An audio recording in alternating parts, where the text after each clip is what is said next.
Good morning, good evening, good afternoon.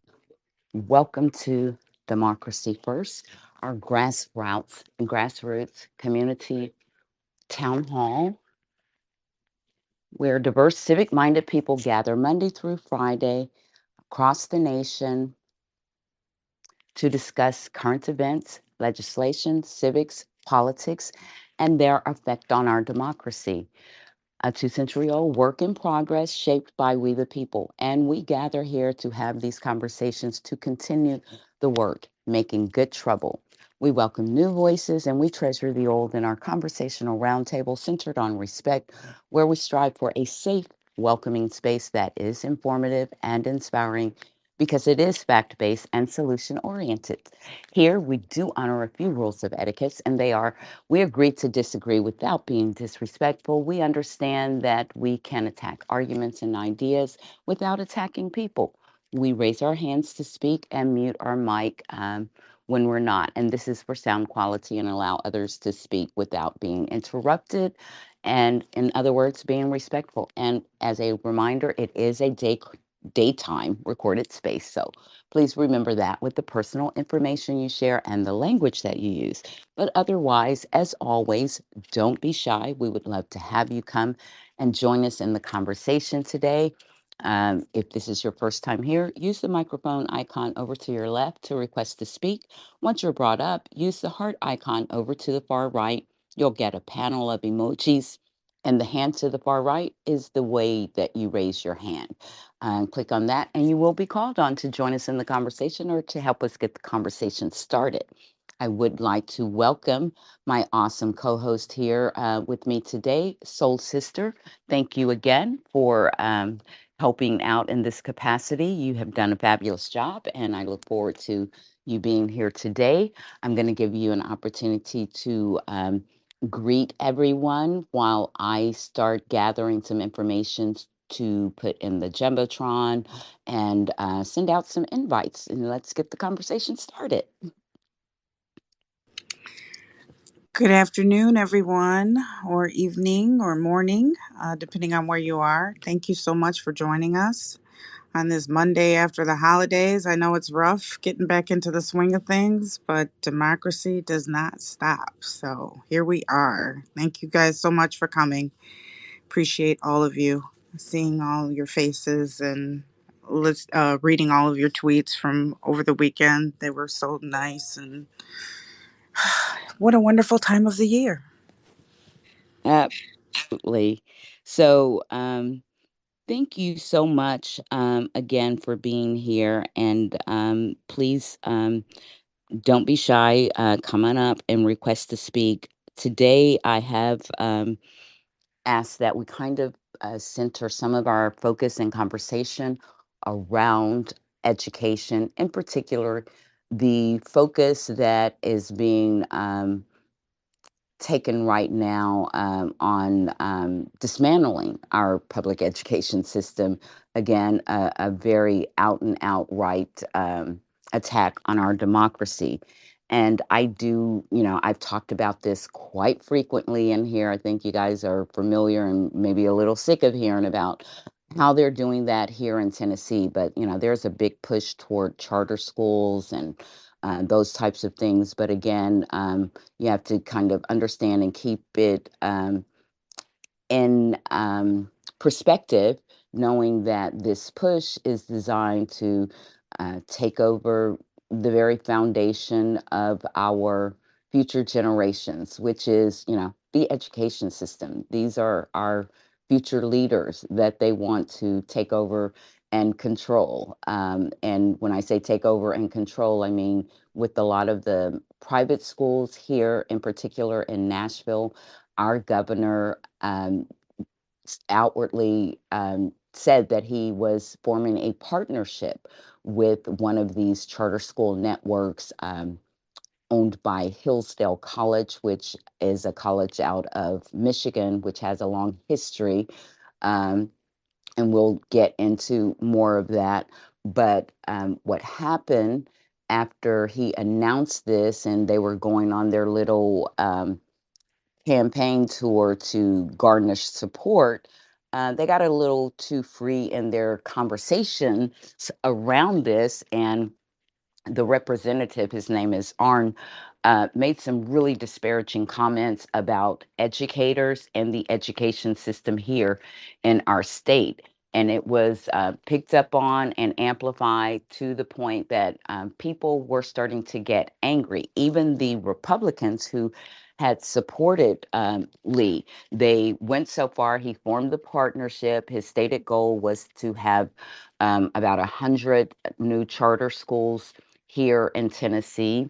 And in addition to stating this goal, he put in place a commission which was appointed by him and the Republican legislature here, so that this commission had the power to regulate any permission and other things given to these charter schools, because when the charter schools go into communities, they have to get the approval from the local school boards and municipalities involved.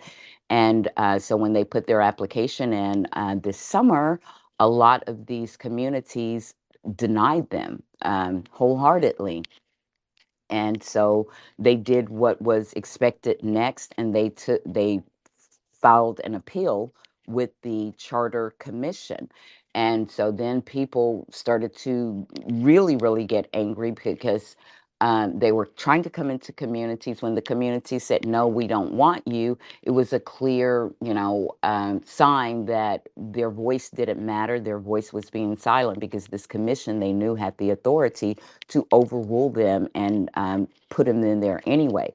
There was such a stink raised by just this one particular organization, which again is part of the Hillsdale College, and I think the network of charter schools they're trying to institute here is comes under the banner of American Classical Academies, and their curriculum is very much, they actually call it the 1776 curriculum.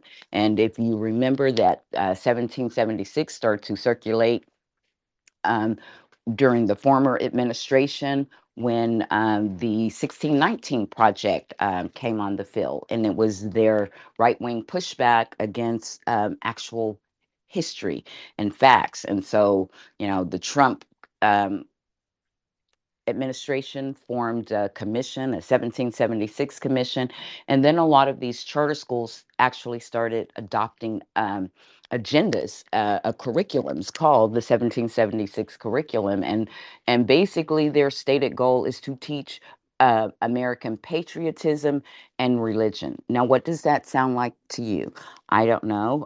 Sounds a little like indoctrination to me, and very dangerous, but I wanted to give other people a chance to chime in on this. I have put some things in the nest so we can talk about this. There are some other things that are circulating in the news that I would like us to talk about. The lame duck congressional agenda, the fact that President Biden has now put it out there that he wants to try to push an assault weapons ban through.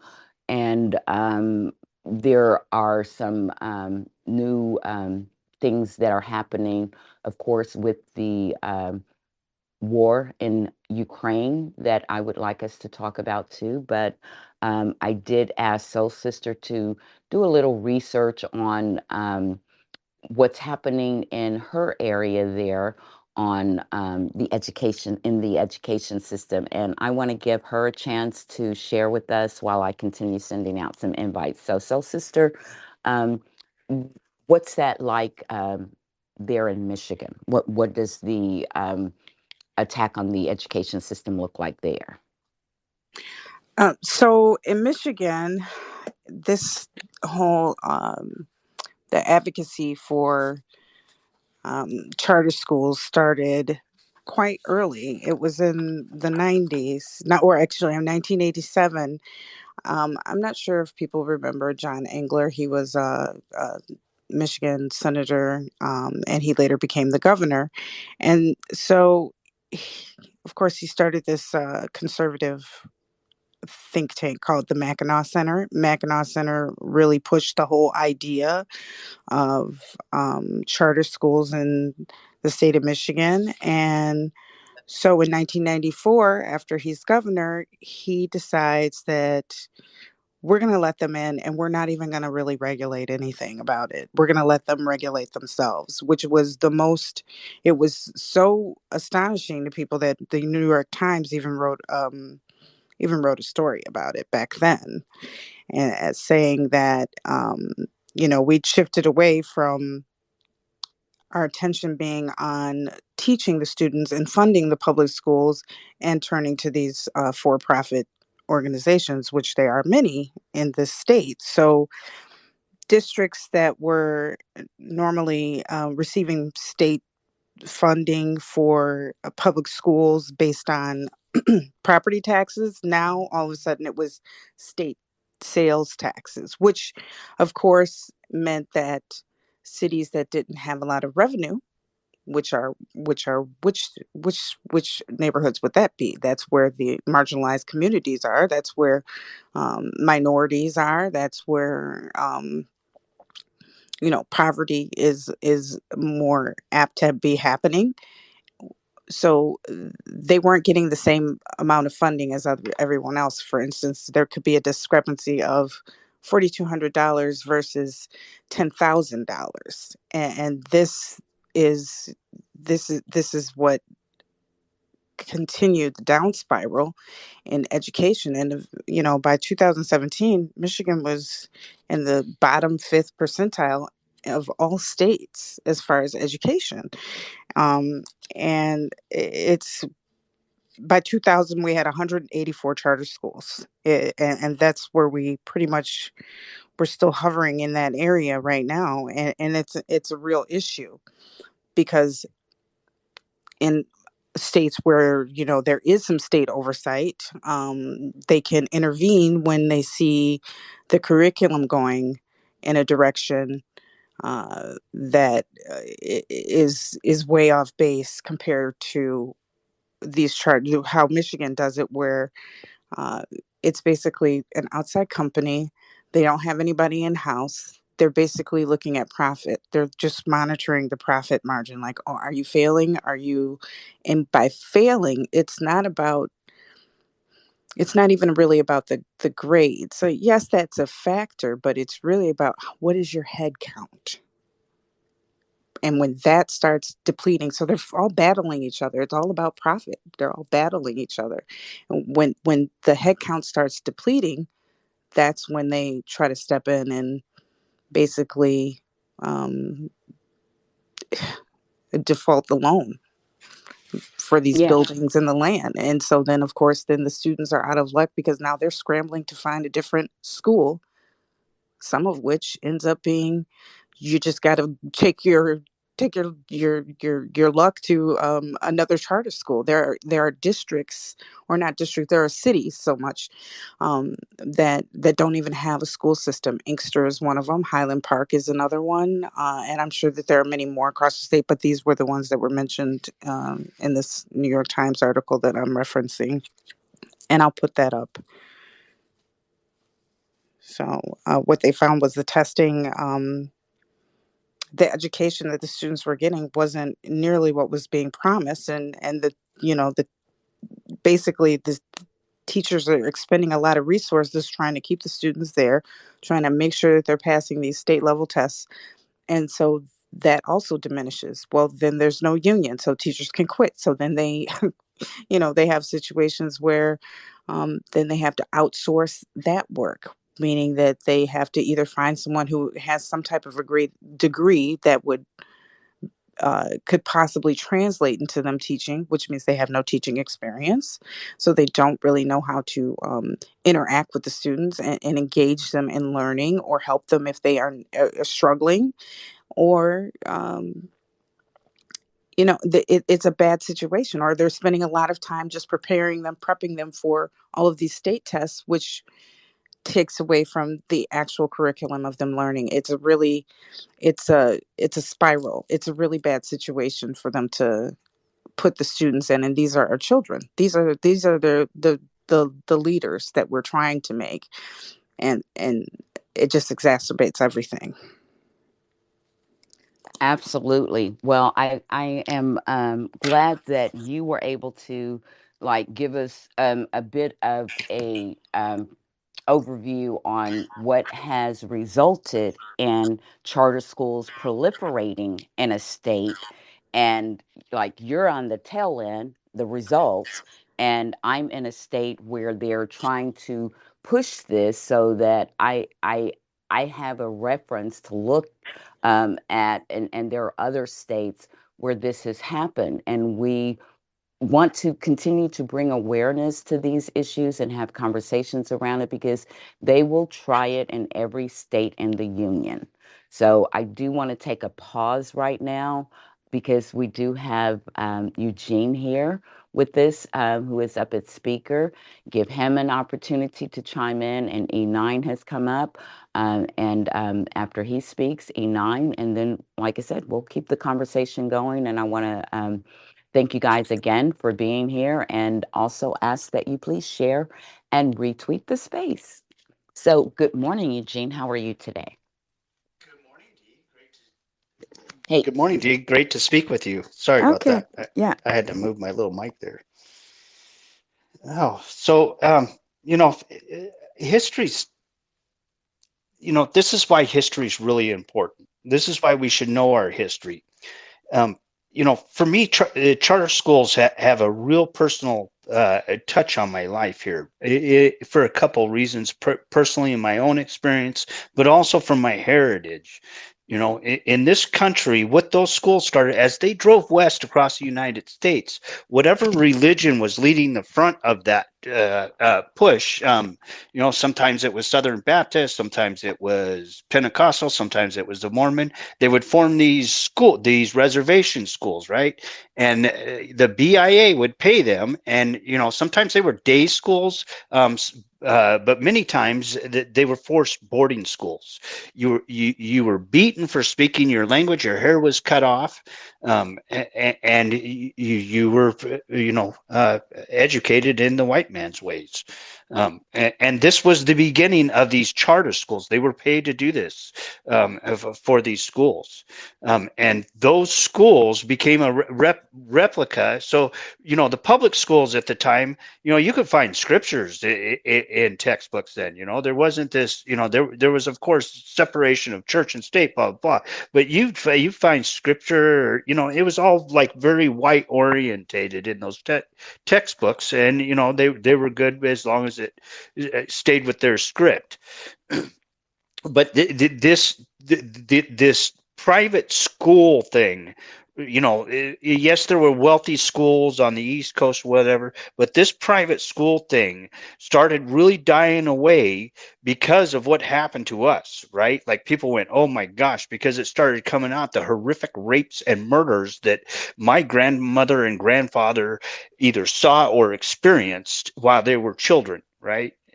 So these are re-education schools. So go look at the textbooks that these schools have, right? They have one agenda, right? Let's bring Jesus back into the textbook. But it's got a lot of, like, when you start seeing Mike Hucklebee's textbooks in their curriculum, like, go read some of that stuff. I mean, these are children's books about what like making Trump look like he's a god inside of children's textbooks, right? And these are things they did to us, right? Same thing, but they used other people of the time. Um, this is dangerous. This is why we have public schools, because when the public consensus says we just stick to facts and science here, that's what the public consensus says. When you go privatize in your own little cult situation, you come up with these little fantasies, and it's very, very harmful. People get wiped out. I mean, entire races get wiped out over this. I am here to testify. This is where these schools come from. They're re-education camps for children. And you, as a parent, may be okay with that. I, as somebody that's got to live next door to you, am not okay with you teaching your child that he's supposed to hate me, and Oh, why we went to a public school system. I'm sorry, Dee. This one's a good one because this hits me. Like, they put me into a private school when I was a kid. It was a Christian school, and I remember those textbooks. And like they were straight up propaganda pamphlets. Even my math book was propaganda.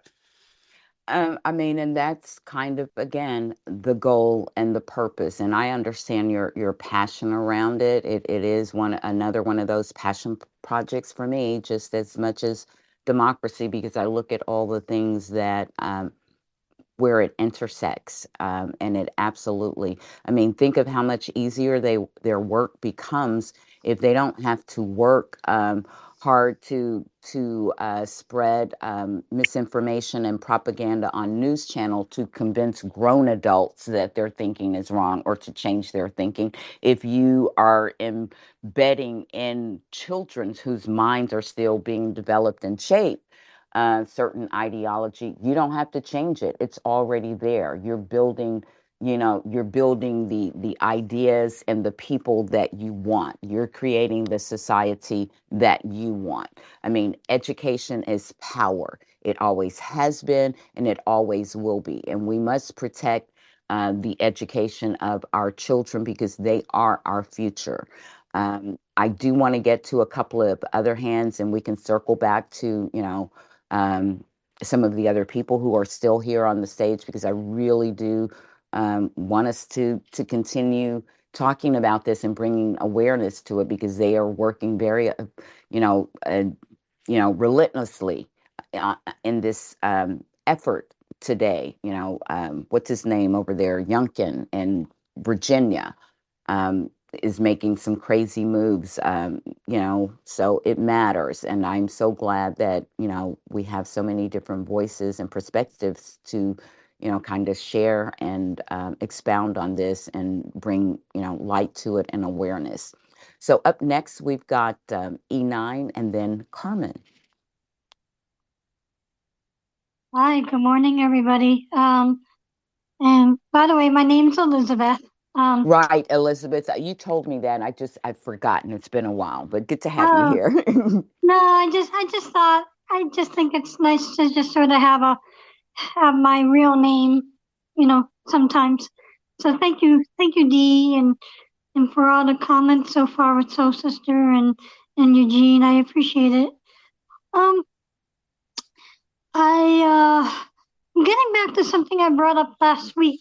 And, and that is how the public school here in Riverside County, California, there is a movement that I'm reading articles about it. As soon as I saw your title, I said, let me find those articles. And so here's the deal. Out of, when COVID hit, there was disgruntled parents from mask mandates. This is bad. What are people doing with their kids? And a movement started. At least, that's sort of the jumping off place is what they're saying for people getting more involved in school boards, more involved in curriculum. So I heard you talking about the charter schools, but this is school boards and the down ballot elections that they've been organizing since the pandemic, and it sprang out of being able to grab a lot of disgruntled parents because of mask mandates, and how that was also connected with the uh, evangelical folks and their sense of personal freedom. So this has interested me. We had elections, and I see a little bit of how it's forming down here. It's also happening in other parts of the state. Um, and the elections down here, they ran about 5 people. There was a PAC formed. I don't know the root of the money of the PAC. I doubt that it's all grassroots. I think it's very. I think there's that following the money is basically what your theme was last week, and I think that it's bigger than just grassroots people. But anyway, some of those candidates won, and I'm not exactly sure how many, but of the five or seven candidates, I think at least 4 people won. In an area of my county where the school boards are closely linked together. And they said part of it, so it emanates from the mask mandates, but I think and the issues that they're going for is CRT. They say transgenderism, sexual perversion, and the LGBT agenda, and also a great offense at ethnic studies. So that's sort of what's on their wavelength. The other thing that I noticed, as I mentioned last week, was I grew up north of Philadelphia in Pennsylvania, and this kind of school board thing and these things have already started there. They're more ingrained. Oh, and I know what I was trying to say. That area is Republican back in where I grew up in Pennsylvania. This area here in Southern California is more purple, and they're going down ballot. They said with the school boards also because they can't get elected to higher offices. So they just drilling down a little bit. So so it's beyond just the charter schools here, and I'm guessing that if we did our research, we would see this probably in other parts of the country, not just the two that I mentioned. So that is where my mind has been, and again, it's only because of this space, and these are things that I kind of would have just thought later on. Oh, too bad we have these awful people in office, and they're causing these headaches. I grew up. I've been LGBT, lesbian identified for 45 years. I'm 63 years old, and I've seen these kinds of issues come through the schools one way or another. Um, and this is the most recent iteration of it, but it's something that I wouldn't have seen so early on if it wasn't for this space. And so I guess just the man, the consciousness we have to have, and the work we have to do continues. Oh, here's the one thing is because what it's reminding me of. This article said it's the first time in California history, but in LGBT history in California, it was gay teachers during the Reagan years that were vilified and they were trying to kick out of being able to be teachers. I think weren't even allowed to be teacher if you were openly gay.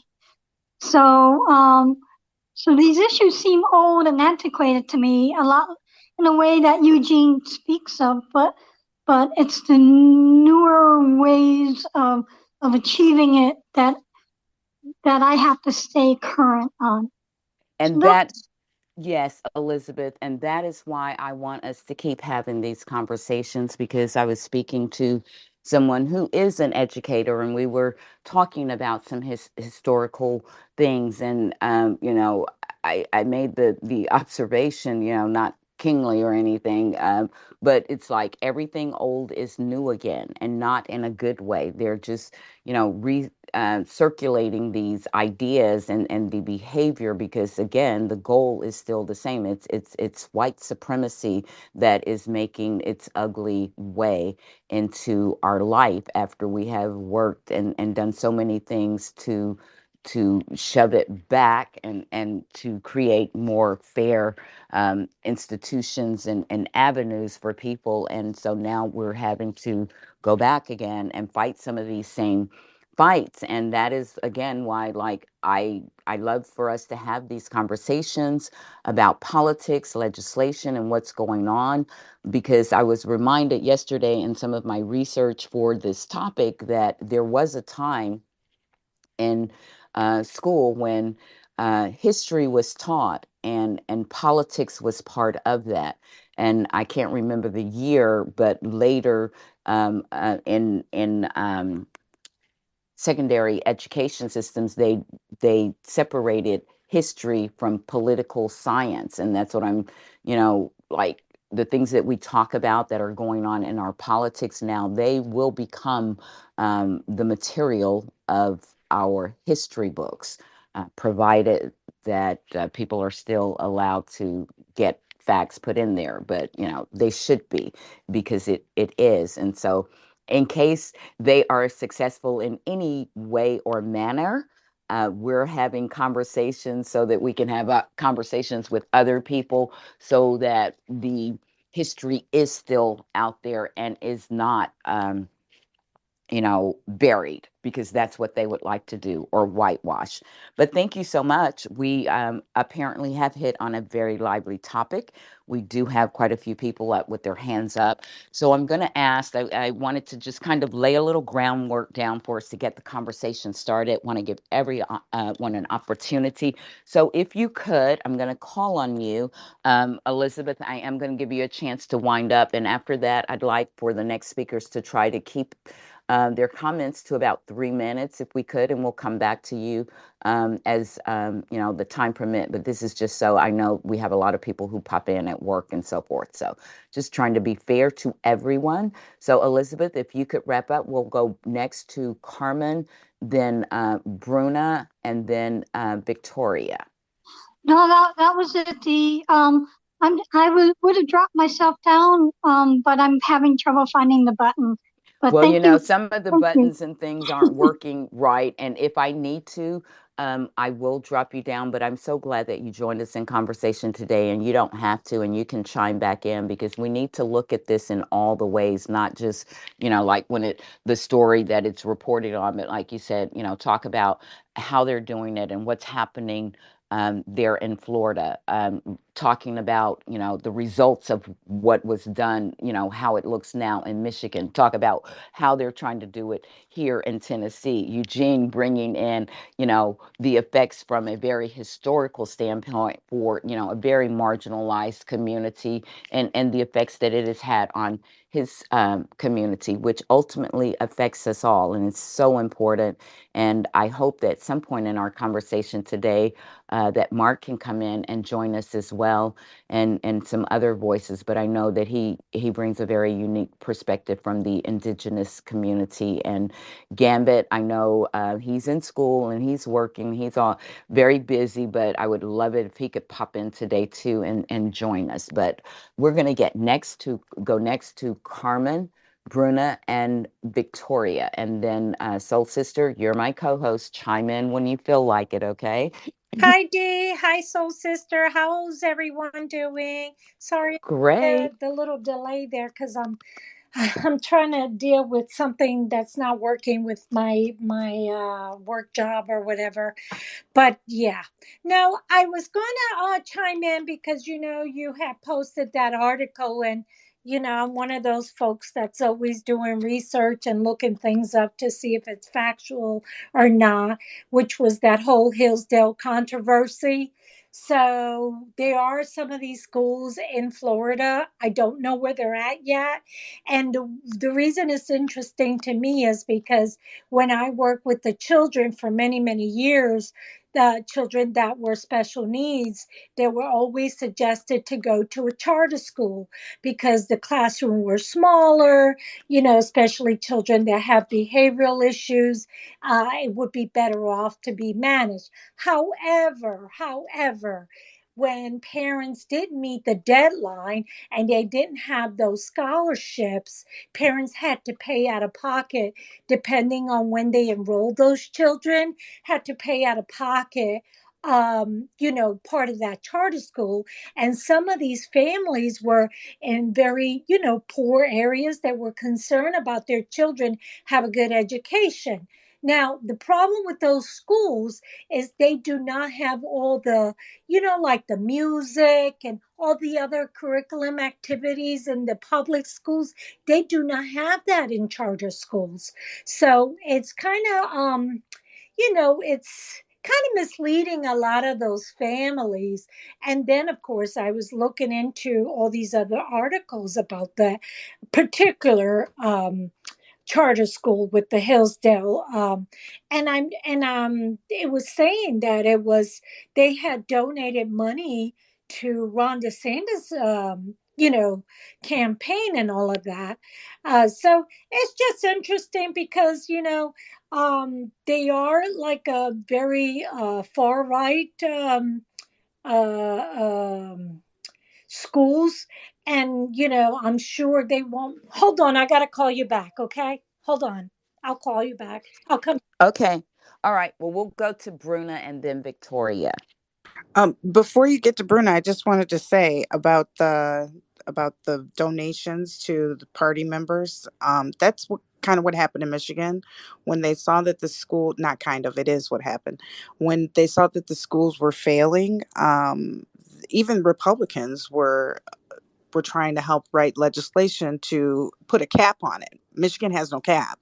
Other states do have a cap of like 31, but Michigan does not. So when they went to do that, Governor Snyder was the governor at the time, and Mike Dugan was the Detroit's mayor, and they were kind of working together. And at the 11th hour, it says the Republicans in the state legislature were lobbied by the DeVos family, and we know Betty DeVos, and large amounts of donations were given to the Republican Party, and so the legislature failed. So it was basically gutted down to nothing, and so that I consider that a failure, and that's what happens.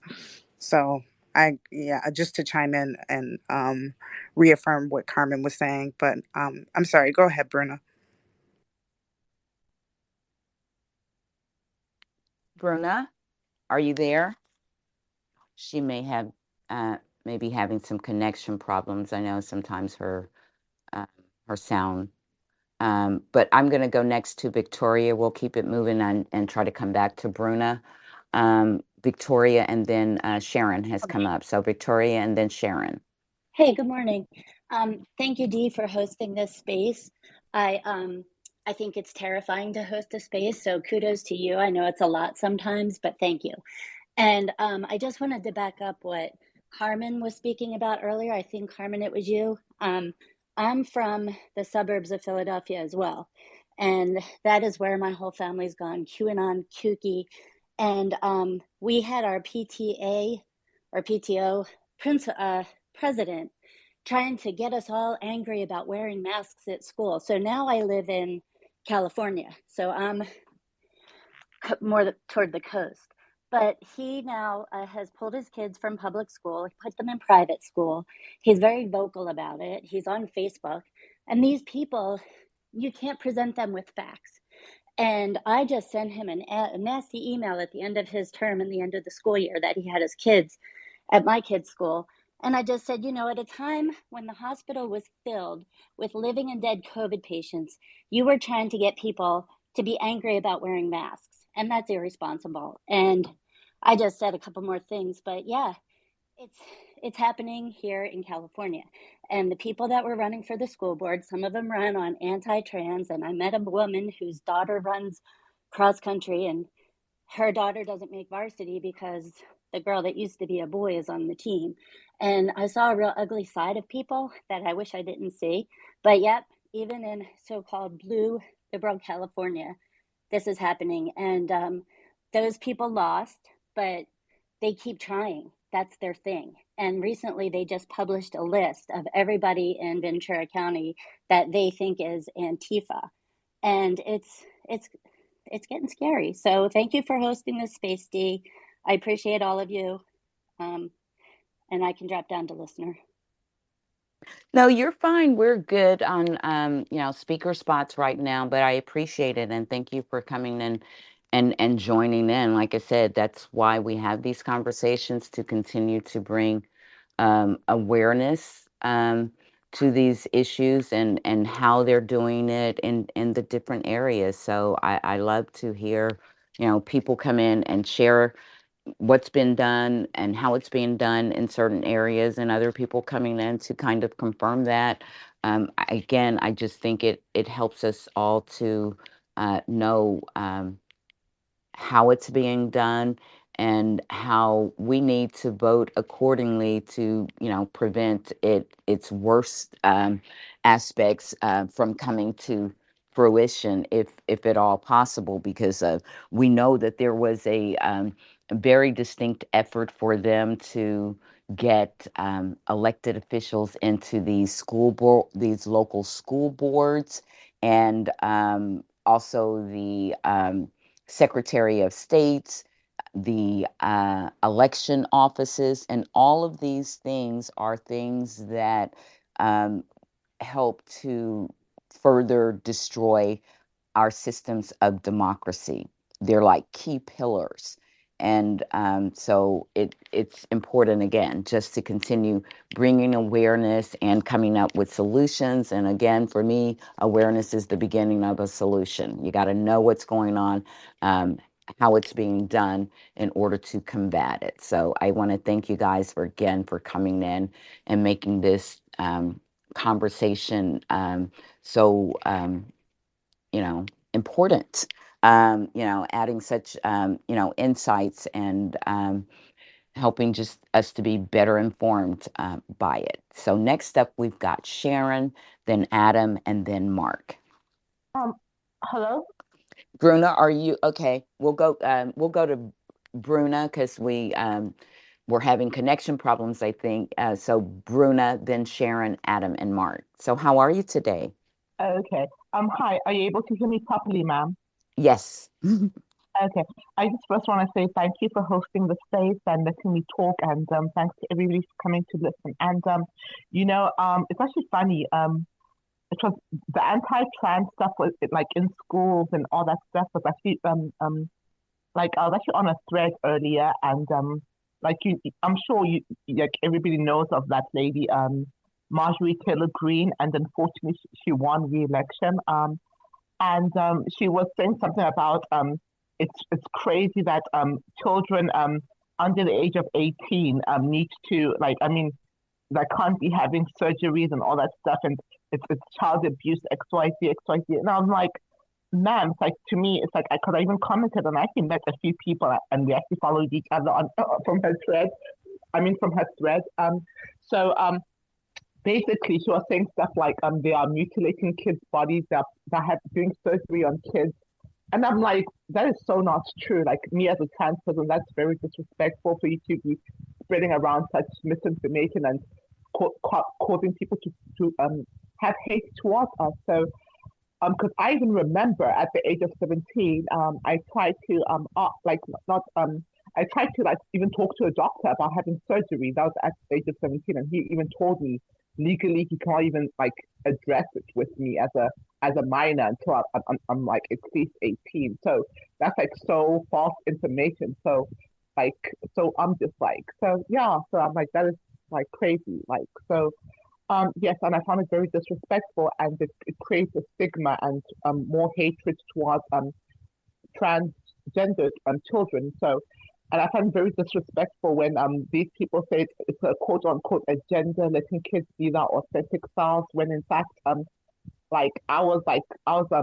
spent the first part of my childhood in Africa at the age of like 5. I was never exposed to anything as like LGBTQIA or gay or nothing like that. I had no idea what that was. If you had asked me at the age of 5, like, do you know what gay is? Like, I would have been like, what is that? And yeah, I'm like, yeah. So I'm just like, and I knew how I felt. I always felt like, I always wanted to play with the little girls. I always wanted mommy to buy me dolls and everything like that. And again, I was never exposed to any type of gay stuff or LGBT, or I even knew what a transgender person was. No, like so yeah, just let kids be themselves, stop bullying kids. And I was bullied even by adults as a small child, and it was kind of hurtful. So it kind of brings back childhood trauma whenever I hear those things. And and also I'll be hosting my own space at 8 p.m. on Wednesday, talking about my childhood in detail and more concessions. Yeah. Thank you. All right, Bruna. Well, thank you so much again for bringing yet another perspective for us, because they certainly have targeted um, marginalized communities and people to point their angst at, and their curriculum is set up and designed to further, undergird that targeting. So I always appreciate when you can come in and share with us from that perspective, Bruna. And I thank you again today for doing so. And next, we're going to go to Sharon, Adam, and then Mark. And so again, I just want to thank you guys for being here. And like I said, education is kind of the focus, but we're always open, and I want us to talk about top news events that are going on because we have to keep our head on a swivel.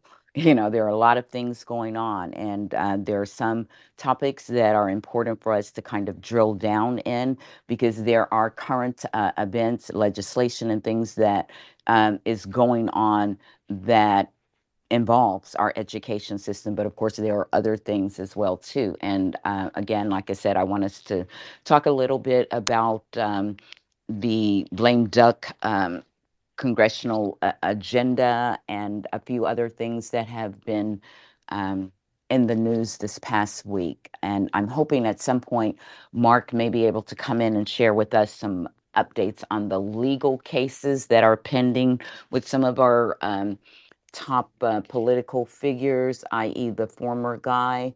But again, I want to just continue with hands, Sharon, Adam, and Mark.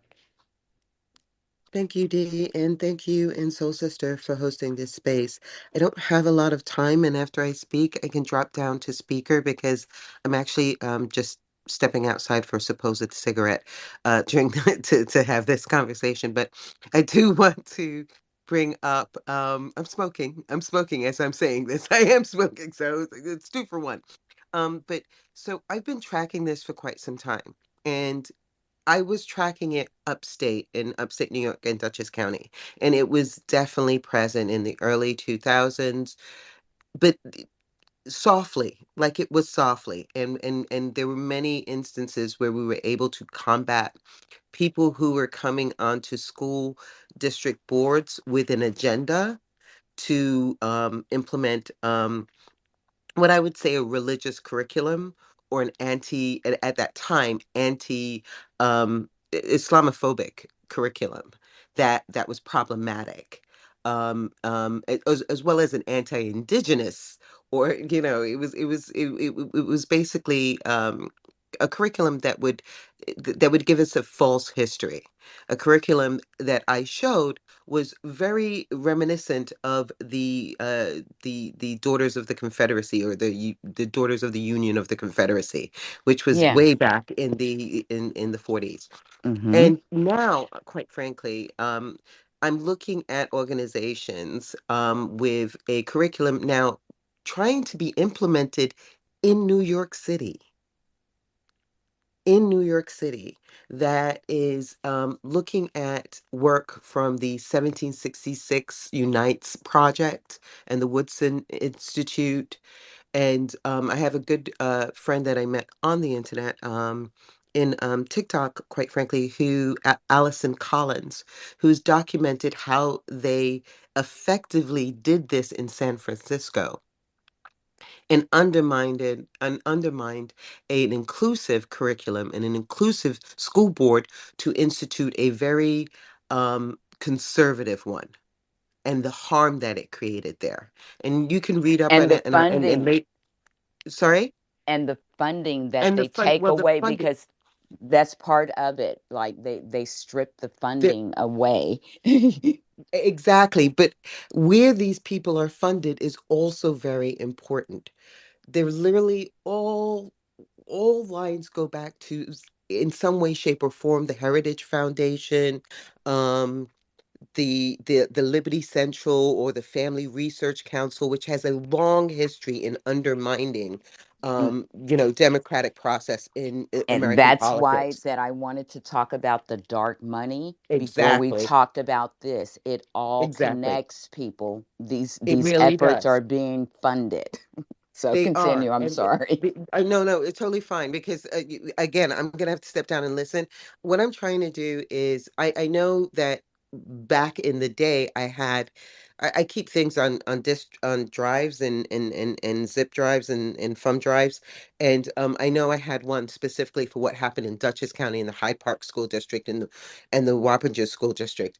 I know that I need to look at that information again because the same names are popping up and the same people who, you know, at the time in Dutchess County, I had a lot of contacts in the Republican Party, such as Senator Salant, who was a moderate Republican.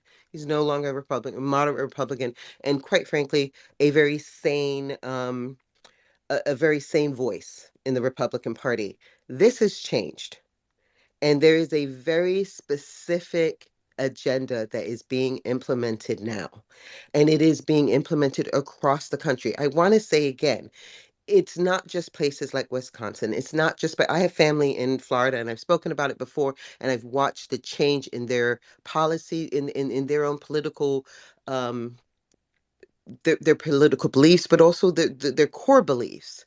Um, I watched it with family in Texas, but it's not just there anymore. It's in San Francisco, it's in New York City, where people are coming to school board meetings with a long list of of of demands, not even requests, that need to be implemented into the curriculum that have no educational value except for indoctrination. You use that word very clearly and correctly before, D.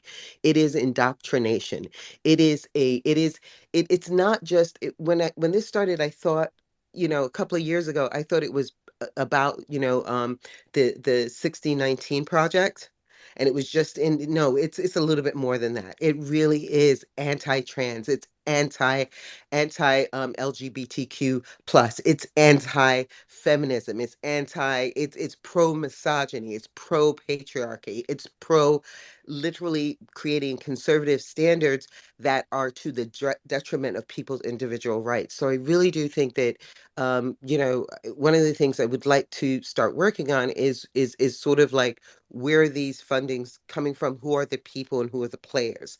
And actually keep that as a database. I think that's something that we need. I know that it exists in other spaces. I know that it exists, quite frankly, in the correct spaces politically, but I think it needs to be something that is utilized by every level of people, like all throughout. That it is known, like regular Exactly. everyday people know who's Exactly. funding these efforts. That is what Exactly. the Disclose Act that Senator Sheldon Whitehouse Yep. is trying to get implemented, because when people understand how these things are being funded, who's funding them and why, then it brings a little bit more light. There will be some who don't care. Transparency. Yeah, but We others, need that transparency, because if we mhm, don't, we're going to have people who are standing up there and telling us they're doing this for the betterment of the community, but they're actually doing it to undermine the individual rights of community members. mhm. And, And and and that's you're absolutely right, because even the name of, I mean, think about some of the names of these dark money organization: Heritage Foundation, uh, National, Council for Policy, or yeah, Council for that's they another one, the sound National Council of Policy. Yep, they sound so innocuous, so benevolent in their names, but their agendas are so nefarious. you know. exactly. So I thank you for this opportunity, and I'm definitely going to be listening. I can drop down. I definitely want to hear, and I'm so glad you're recording this because I would like to listen to this again later on. Thank you for letting me speak. And Well, with that, I'll thank land my plane. Well, thank you so much again for coming and joining. And like I said, that's what I love about this space is to have. I feel like we represent basically America. We're a little slice.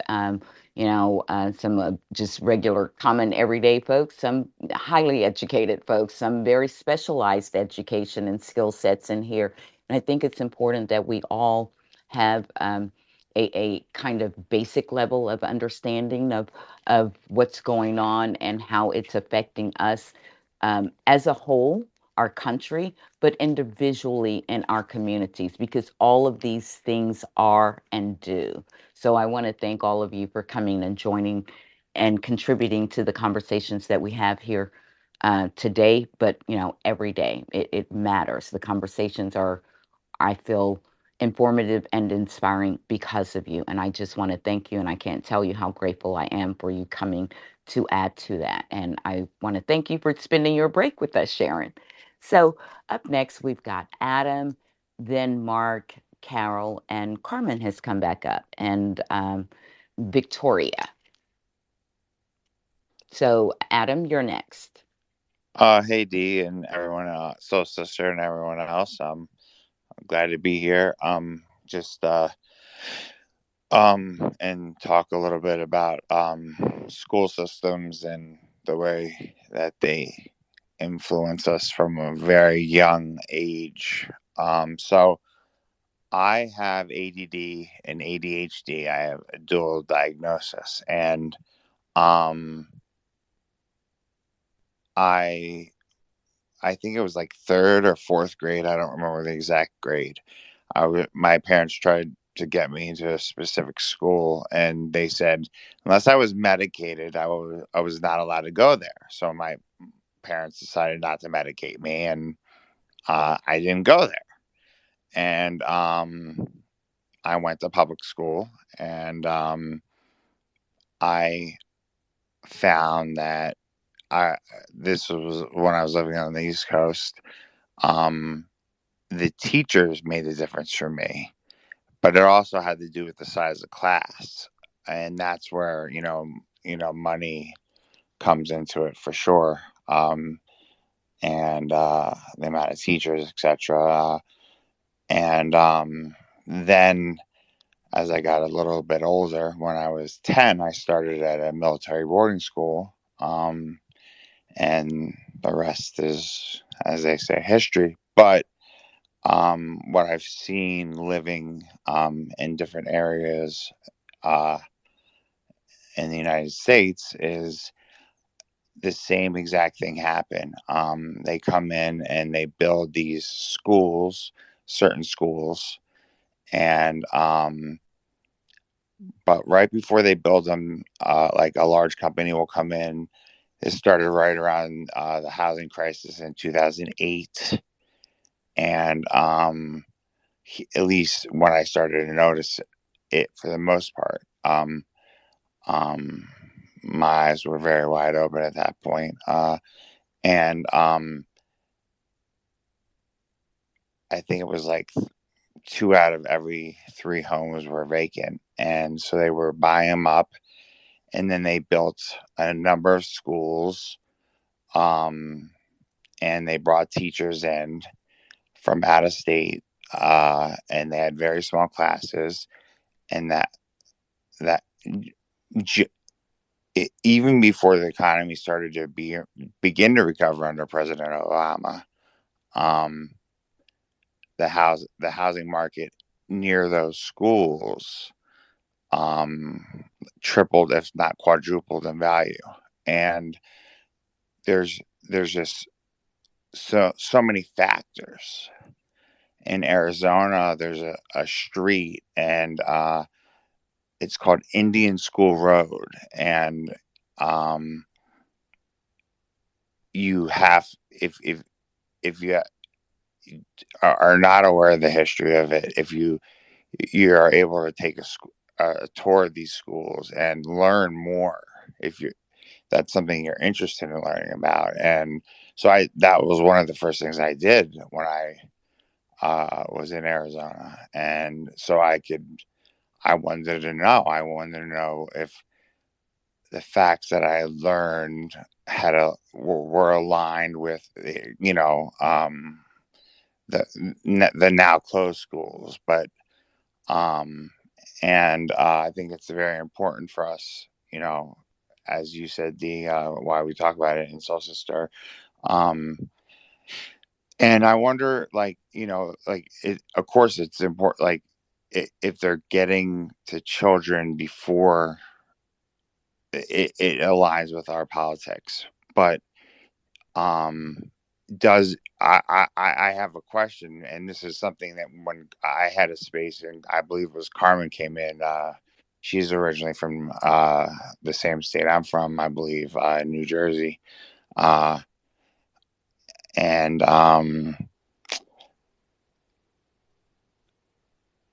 used some very key words that made me aware of how you were thinking. And so I was curious, like, is there a way to talk about schools without politics, or is that impossible? Public schools. I don't think so at this point. I really don't want to because they have made it so. I mean, because as I have said before, I think the things that are happening in our politics currently become the things of history. Tomorrow's, history. And so that history is a very important part of our education. I don't know how you separate them. And I certainly don't know how or why you would at this particular time, because there is a very distinct political agenda that is targeting our education system for their political agenda. So I don't know how you can. And like I said, I don't know that I would want to, because I want people to, I would try to have that conversation and keep as little of it out, or keep, I have an take interesting as much story. out as I can. Go So, ahead. Yeah.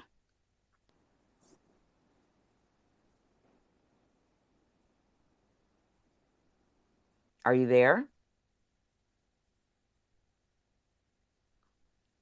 Hello? I'm sorry. Can you guys hear me? Yes. Okay. So, sister, Can you did hear you want me? to add something? Yes, now I can. Okay. Okay. Sorry about that. Um, right before the elections, the midterms, I ran into a gentleman who was running for school boards. And so his whole campaign slogan was, let's take politics out of the school system. And it right away, it made me feel like I can't trust this person. And later on, I went and looked, and he was one of those anti-mask, anti-vax people.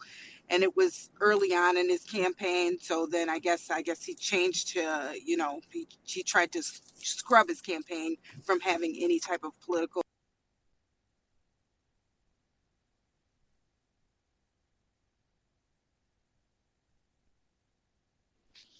Hey Dee, can I Mm. respond Thanks. Okay. to Adam?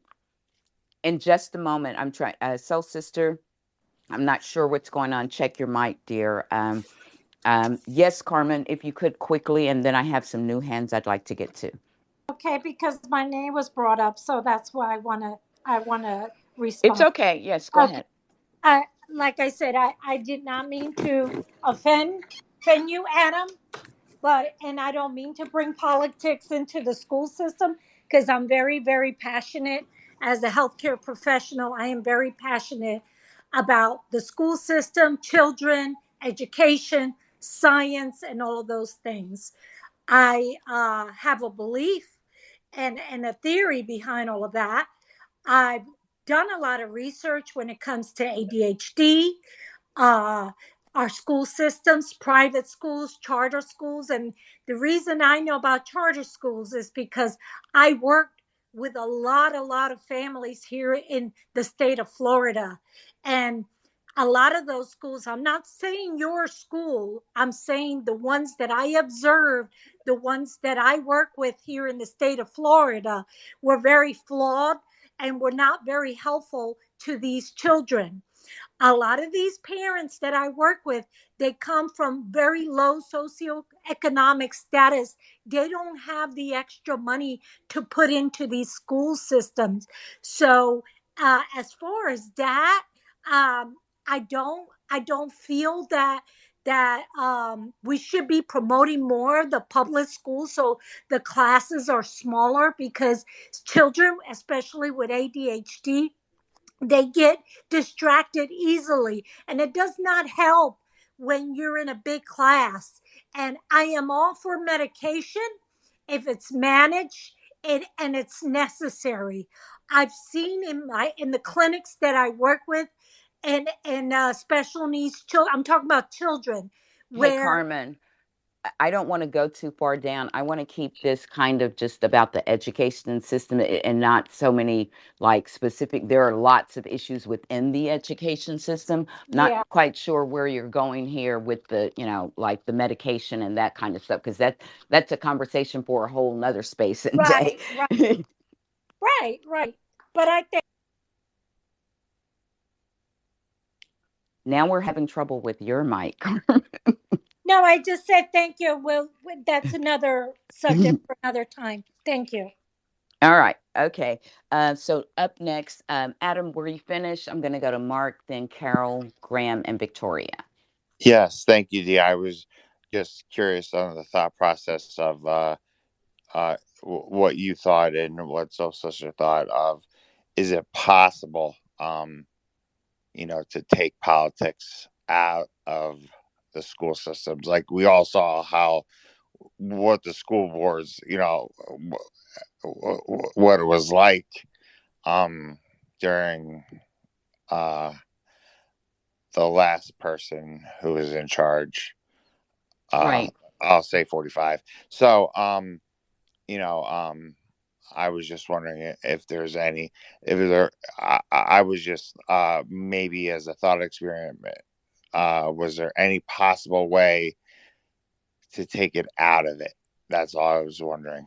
Yeah, I don't, that's my opinion. I just don't see how you can uncouple them because they have purposely coupled them. I mean, like they made, wearing masks something that is just basic science, preventative, care. They made it political. Now it cannot be uncoupled, without discussing politics when you're discussing it. It just, that's where we are now. I mean, essentially, they have created these culture wars that have politicized everything, every aspect of our life and our being. So I feel it's very important for us to discuss it and to discuss it with discernment and understanding of how politics have been inserted. They need not have been, but they have done it. And that right there should tell you the fact that they have, that their purpose is very nefarious. I, can you guys hear me Go. now? Yes, go ahead. Okay, good. Thank you. I'm sorry about that. I'm of the mind of I'm with D. I don't think that you can separate it because it also has to do with funding, and so there's also the political um, there's a political wedge on how Republicans think of funding for uh, public school education and how Democrats do. So I think even if you tried to, it would come down to, basic things like that, that you need you need the funding to function. So it's still going to come into play. I don't think that Mm-hmm. you can separate it. And also Good point. I side eye people who say, and not you, Adam. I'm saying there was a candidate who claimed, just here in my district, oh, let's take the politics out of education, but he was an anti-masker, he was an anti-vaxxer, and he was on Fox all the time, our local Fox News channel all the time talking about it. But then later on, scrubbed his campaign of his alleged beliefs. And but I'm a digger, so I found it, and I understood of who he was, as well as doing other research and finding out who actually supported him and who gave the largest donations, etc. So I don't think that you can take that out of politics because they're funding people even as even for positions for school board members. So therefore you have to understand it. We don't have to like it. We just have to understand it and know it and realize it. So that's just my take. Thank you. Yes, and good point on the fact that because these are public funds, so you have elected officials who are deciding on this.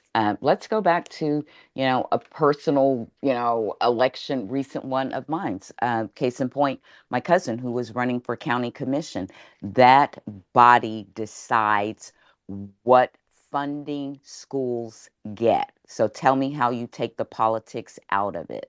that body decided that in a county and in a district that is very diverse, they built a school, um, but the school zoning district is a little bit different, but with that district's money and in its neighborhood, but out of reach for the most marginalized. And that new school has, a robotics program, they have a culinary arts and all sorts of other things. The old school that, the other marginalized communities have to attend, it's automotive and I think cosmetology.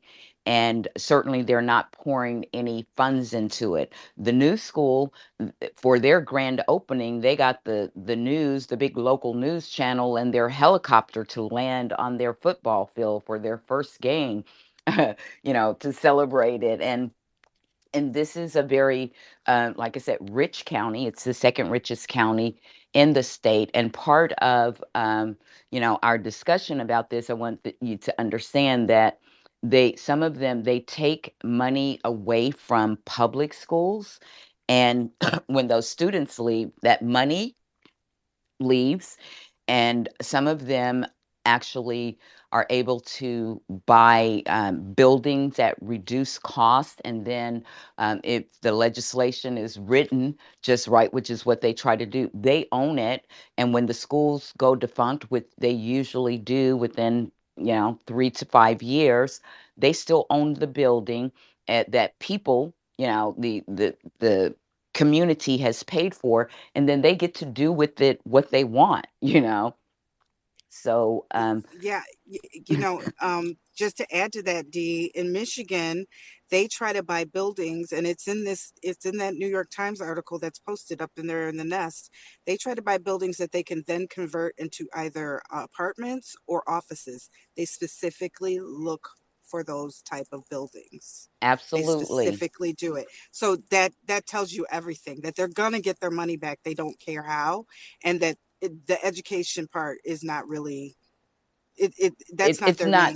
their It, main it's focus at it's all. just the vehicle. It's not really, because some of them go in knowing, not Yeah. really trying to succeed, but just trying to get that initial funding and money. And then once that money is diverted away from, the public schools, it's hard to get it back. And uh, not to mention the effect of, like, this isn't just a business deal. You're talking about children, their lives, their educational foundation being interrupted, disrupted, and derailed because of people's desire to make money and to push their ideology without care or concern for the overall, community.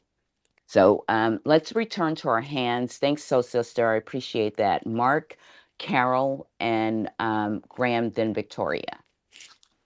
Good afternoon, Dee. Good afternoon, Soul Sister, and everyone. Happy Monday. Um, kind of to Adam's question, you really can't take politics out of education, because what happens is, in a former lifetime, I was an art director for an international architectural firm, and my job was to do presentations. One of my jobs was to do presentations to local school districts to get funding for new schools.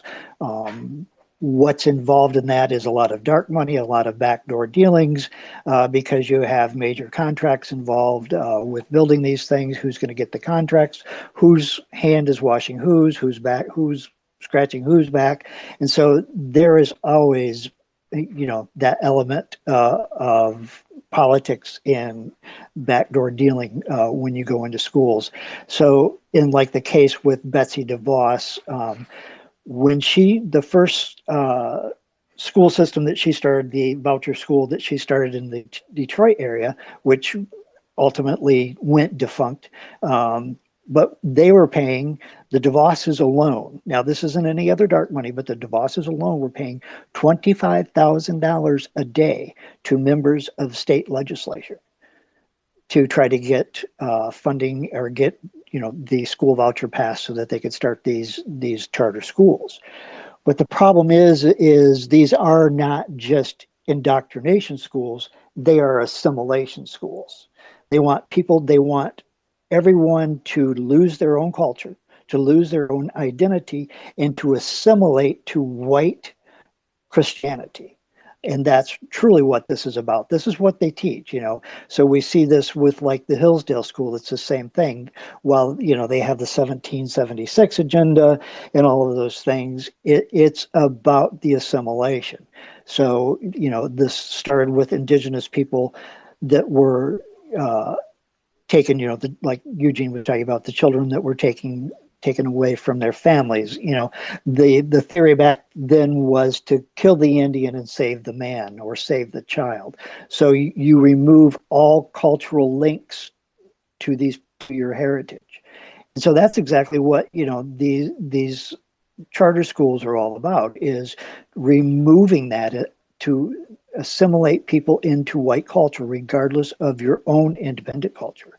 And so, you know, it's been on a steady increase, you know, year after year. And we see this. It started, you know, I'm from West Michigan and kind of that area, and that's kind of where these all started. And West Michigan is heavily inundated with private Christian schools, and this was even before, you know, long before the real actual charter schools were coming about. But they were, you know, so you have Christian Reform, you have Reformed, Christian Reformed, any kind of religious adaptation that you can think of. There's a charter school for it probably in West Michigan.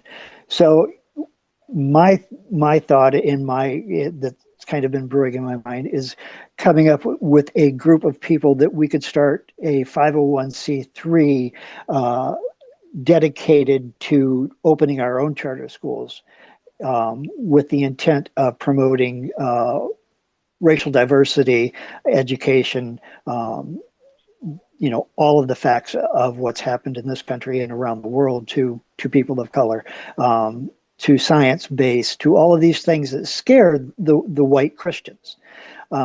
So if a state makes it legal for them to open a charter school, then we have an agenda ready that we can open our own charter schools. And so, you know, what we've seen with white culture is, you know, they'd rather do without than to allow somebody else to have something. So that's just kind of my thoughts for the day. Back, it's it's a crazy world. So anyway, on another note, I voted for Senator Warnock today, and I'm Woohoo! hoping, woohoo! So that's my big news for the day. So anyway, thank you everybody. Hope you're having a good day, and thank you so much for allowing me to speak. Well, thank you for coming up. I was so hoping that you would, because I know that, like I said, you have particular rich understanding that you can bring to this conversation around the DeVos family and what they have done with charter schools and education there in the state of Michigan, and Soul Sister can as well. And we have had someone else come up. I know that they're not normally. Up at this time of the day, and I want to ask Brother Khalil if he has time to stick around for a moment, or if he's just taking a quick break in his day and would like to chime in, because I'm going to give him a little deference here if he needs, you know, if he's short on time. So, Brother Khalil, how are you today? Hey Dee, how are you?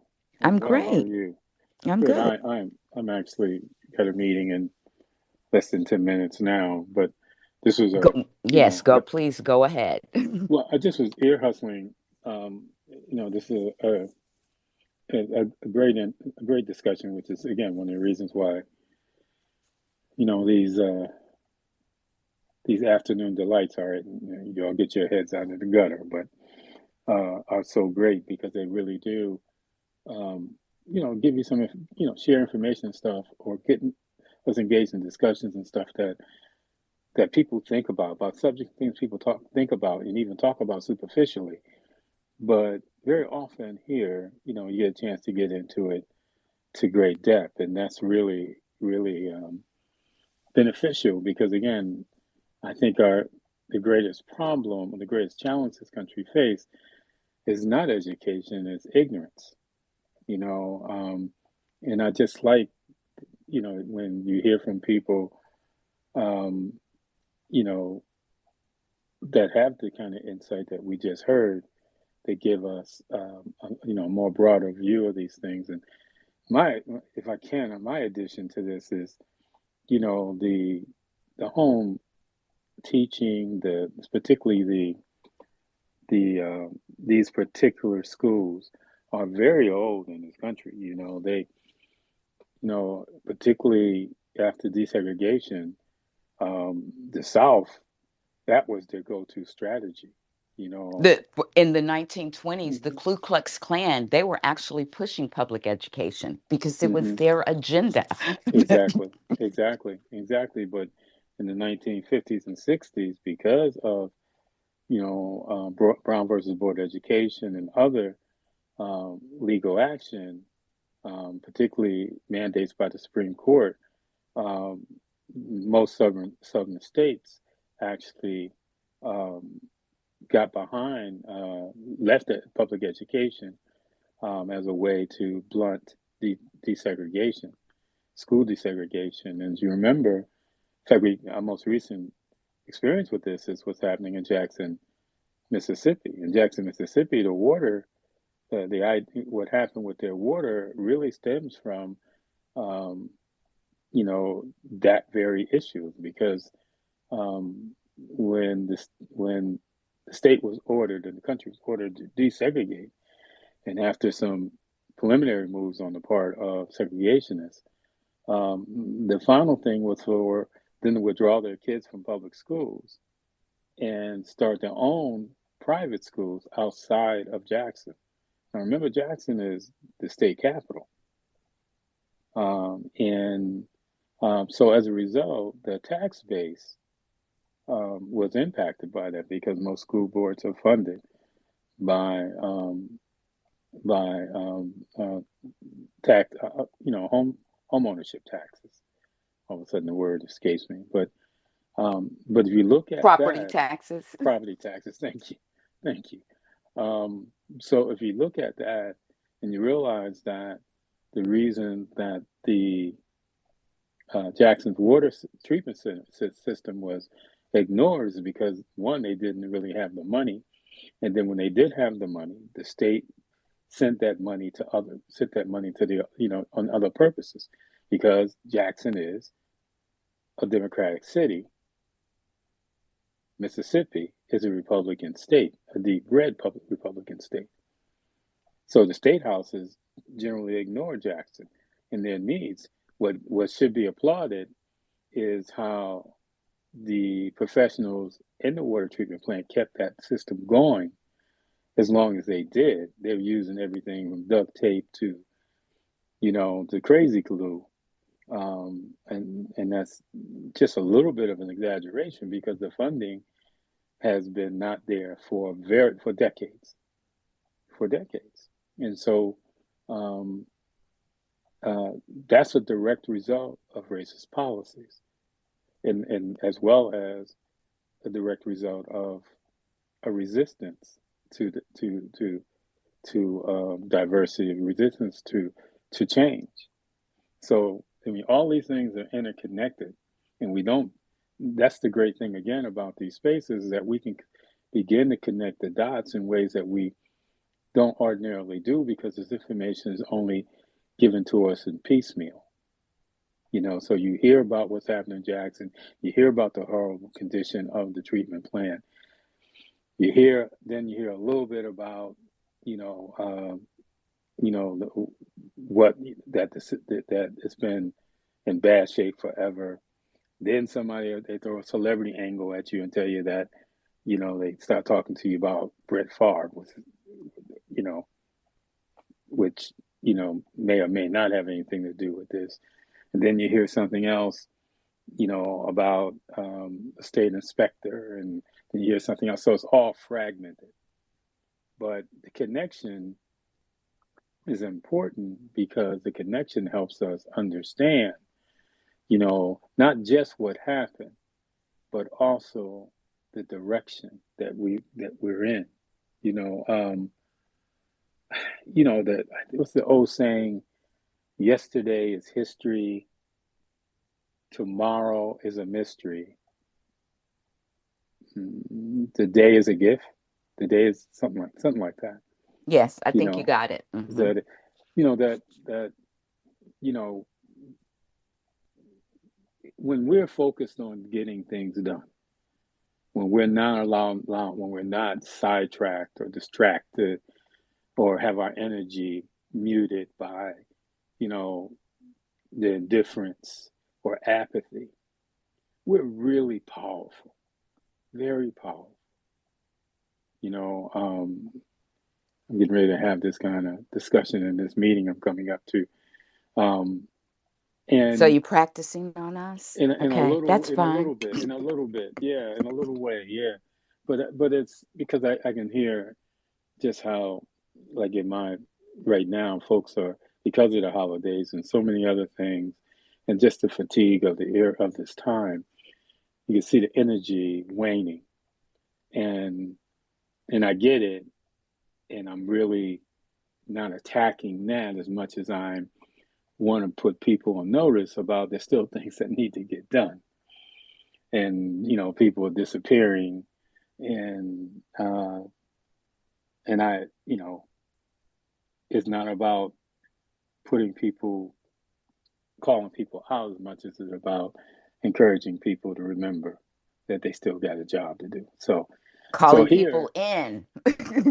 trying to, round them up, and I just think that we do have this gift of this moment that we can just, if we listening to each other, um, if we're talking to each other with the intent to understand, if we are working towards the goals and things that we're set, if we're consistently doing that, that there's going to be ebbs and flows, but if we're doing that, if we're focused is the word that I use for the day, then we move forward. We do what we have to do, and we do so with, you know, without losing a step. And so I know, I love to bring up history because that's my thing, and I certainly I do that because as a chess player, I understand the importance of every move, right? Because I'm trying to do things in the future, but I'm also keenly and acutely aware that I'm right, but the only thing I control is the moment, and I just don't want to waste it, and I'm not as good at this as I just even possibly want or remotely want to be. But it's something that I think about, and it's something that at times I worry about because we get distracted. We don't understand what's happening around us, and we don't recognize the motives of other people who are not always, don't make them bad people, but they have ulterior motives and their own agendas. You know, I just chose not to judge what I infect, but I will do though is chime in when I can to remind folk what we're here to do. So when we have this discussion like today, and that's why again I say this not to blow smoke at you and Eugene D, but it's real. You guys are the standard. You guys are the folks who taught us to believe that we can do this with some consistency, with some dedication and perseverance, and more importantly, be productive. And that's important, particularly right now, because we have all these things. Next couple of years are going to be tough, particularly for people who are future oriented, progressive, and so on. I just thank you guys for just having this forum, creating this community, um, and frankly having the integrity to make something like this work. So I'm going to get to this meeting, but I want to just stop in and just hope whatever I need to do to inspire people to keep doing what y'all were just doing, talking about things that matter. And I mean, this provokes me, and I'm just so if y'all don't mind me saying, just proud of those folks who have the wherewithal to do so. So thank you, and I'm going to stay here, ear hustle as much as I can, but because again, this is another one of those end of year meetings where, you know, Right. you know how they go. You know how they go. But Well, I'll still be here. But I'm gonna move down. If you need to, just go ahead and move me down, and hopefully I'll be able to come back and join you guys later. Thank well, you so much. thank you, Khalil, for adding what you did, because for me, I had told some people that is my mantra, that is my word, focus. It's very, very important. We have work to do. It is only just begun. The election work that we started is not yet complete. It will not be complete until we get Senator Warnock into office. And you know, we have no time really to sit on our laurels. We need to act like the next presidential race is next year. That's the work that we have to do. That's the focus that we have to have. And I, for one, will not allow my energy to be used in unproductive, unuseful ways. So I just thank you for coming and reminding us of, like, why we're here, and what we're doing, that the importance of it, and that it matters. It's why I'm here. It's not about me, never has been. It's not about Eugene, and it's certainly not about, anyone else who, happens to help us co-host. I'm grateful always, but it's always about the people who come, the conversation, and the work that takes place, and the inspiration and the information that is shared in this space. That's why we're here. That's why we keep doing what we're doing, because it matters. We need a very, very well informed and engaged populace in order to right this ship, this democracy ship that they have, kind of wrecked. It's not destroyed, but it's in a bad place, and it's up to us to fix it. And the only way we fix it is to know where all the holes are, to that have been, some have been punched in purposely, and others just over time because of neglect um, have appeared. So it's our work to do. I'm here to do it, because it matters, and I'm doing it not just for me and today, but for my grandchildren, um, and the generations to come, because we have so much promise. It was written into the founding papers of this country, um, and it's up to us to bring it to fruition. And I'm here to do the work and to finish the work of my generation. And I'm trying to, set an example for generations after me, because it's not a work that really ever ends. And if I leave nothing else, it's I want people to understand that it truly is a lifetime work, and we have got to um, get people used to that and believing that and acting that way.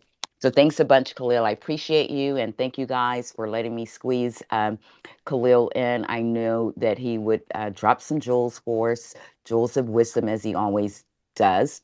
And I'm going to resume with hands with Carol, Graham, Victoria, and Carmen, and then extend an invite to anyone else in the audience not to be shy, to come on up, join us in conversation. Now, largely today, we have been discussing education, but as always, here we're talking about, and we're open to talking about any top news stories, current events, legislation, or anything that's going on a national stage, on a local level in your area. We care about it. It doesn't matter whether it's happening here in Nashville, in New York, in Texas, in Washington. It all matters, because we are the United States, and what happens here in Tennessee eventually has an effect in other states as well. So it's important for us to just have an understanding of what's going on in our country, around our country, from people who are from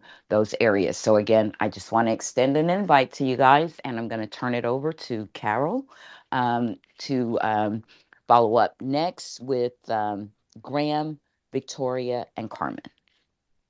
Happy Monday afternoon, everybody. And thank you so much, Dee, for making me love Mondays again, because I know that on Monday, now that you are doing this very focused kind of space, that I'm going to be so energized. I've always been energized by your spaces, but these Mondays have been so phenomenal, and I can't thank you enough for helping us focus on a particular issue each Monday. And we are all bringing our wisdom to this space. We all have a piece of the elephant, and we're trying to understand what that elephant looks like. We are all the blind men with the elephant, not so blind after all. And thank you so much, Khalil, because you always make my heart open up, and you always help me feel so inspired. I do feel so inspired when you help us remember that we are doing this also to build ourselves as a community, to overcome any kind of rough moments, and to really love each other as a community and join together in the work that Dee wants us to do. And I also love the fact that you come with a long view on history, that in your tweets you help us learn parts of history that certainly I need to learn, and also help us see how it is all connected across history. You and Dr. Marshall have given me so much that way in terms of helping me understand how this fits into the bigger picture, not just that we can read about in a book or see in a documentary, but that you have lived and that she has lived. And it's so really moving for me. And also Eugene, what he has lived, the Native Americans in this space, it has all touched me so deeply, and it has made me hungry to learn the history.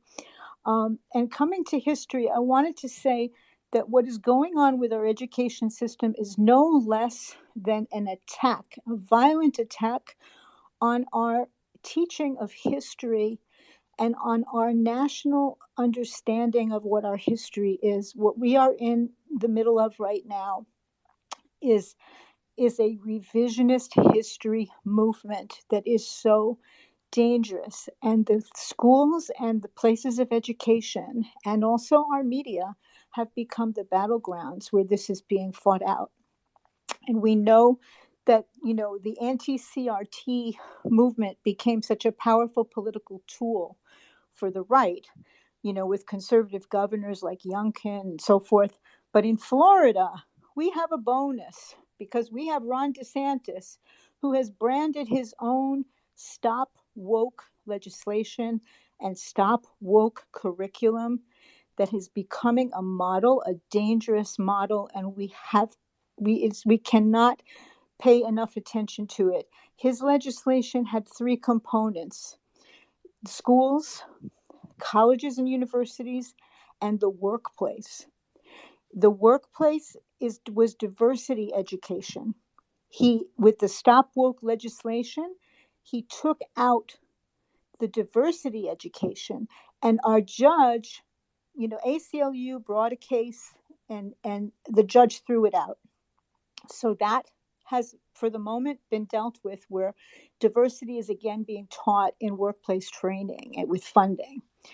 The colleges and universities became a battleground where DeSantis did not want university teachers to be teaching students to express their full history in the classroom, and to have discussions of full discussions of civil rights that were not just based in a particular course, that they did, and just open dialogue, a real onslaught on the professors being able to speak their minds about these things. And the judge, a judge in Florida, Walker, threw it out and said it was dystopian, that what Ron DeSantis is trying to do in Florida is dystopian. And I applaud him for that. And for the moment, professors can teach freely and students can speak freely in the universities. But in our public schools is where he managed to push through his Stop Woke curriculum. And like Sharon has said, it goes beyond just a reactionary response to the 1619 curriculum. And I just want to say the 1619 curriculum is a hallmark of what history is supposed to be, right? History The practice of history, and I would love to hear from Dr. Marshall on this, who is a historian, but my understanding of the practice of history is that we keep going into the records, we keep going into oral history, and we bring forth the truth, and we expand our knowledge of history, and we have been doing this. And what he wants to do is stop this from being taught in the schools, and has made a focus the separation of church and state, a revisionist teaching that the founding fathers didn't really want the separation of church and state, that they didn't really want to take religion out of state or religion out of our public dialogue. And so this is the battlefield now, is in the public school curriculum in Florida. Teachers are not allowed to teach the separation of church and state as I learned it growing up. They're Right. made to teach that religion was intended to be part of this. And so there is this kind of assimilationist thing going on now, beyond the charter school and beyond the assimilationist schools, the mission schools. Now this is creeping into our public school system. So I Right. wanted to share an article about this. I have an article that I can gift from the Washington Post. There won't be a paywall. And there was also a really strong interview that was done in Florida about the curriculum. It was done on MSNBC when it first came into play. And Jelani Cobb follows up the interview with some history, and it's very, very interesting. So I'd like to put both of those up, if I may. Yes, Carol, thank you so much. And as I said, we do have a few hands. I want to get to them. So I am going to go with speakers who have not yet spoken, and that would be Graham, Jesse, and then Mark. And then I'll circle back around to Victoria and Carmen. Okay? Well, hello, Democracy First. Thanks, Dee and Soul Sister, for this space. Excellent topic. Education is very passionate for me, and I hope maybe my perspective from Canada can maybe add light to ways to improve education, not only here in Canada but also in America. I was privileged to be part of a pre-K education program when I was a young child, and it was a half day, and we went and did art and all that stuff. So early childhood development, I think, benefited my education. I also benefited from my father was in the military, and I went to military school, and we were taught French and English, which is not always taught in the public system. So that was another important thing in my education. But I want to just say a quick shout out to happy birthday, Phyllis. Oh, I love you, Phyllis. I love what's been said, and I'm really supportive of what you said, Dee. And interrupting a child's education is it does harm. That's how I feel about it. I It, believe that every child has the right, a human right to education that's based on facts and science. And I believe that interrupting that learning, whether it be if teachers go on strike or a charter school goes out of business, you've disrupted that child's education. And, I'm very passionate about that. So our institutions in Canada and America need to adapt and improve, and we need to, embrace new understanding in how we learn. One of the things I'd like to see is free STEM education. That's pre-K to PhD.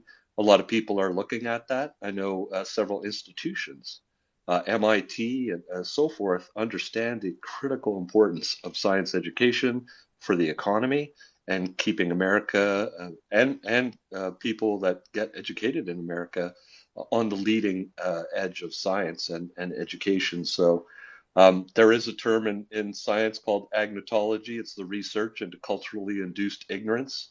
Um, it's a big word, but it's exactly what is being talked about here. And that is, some things are censored out of education and some things are,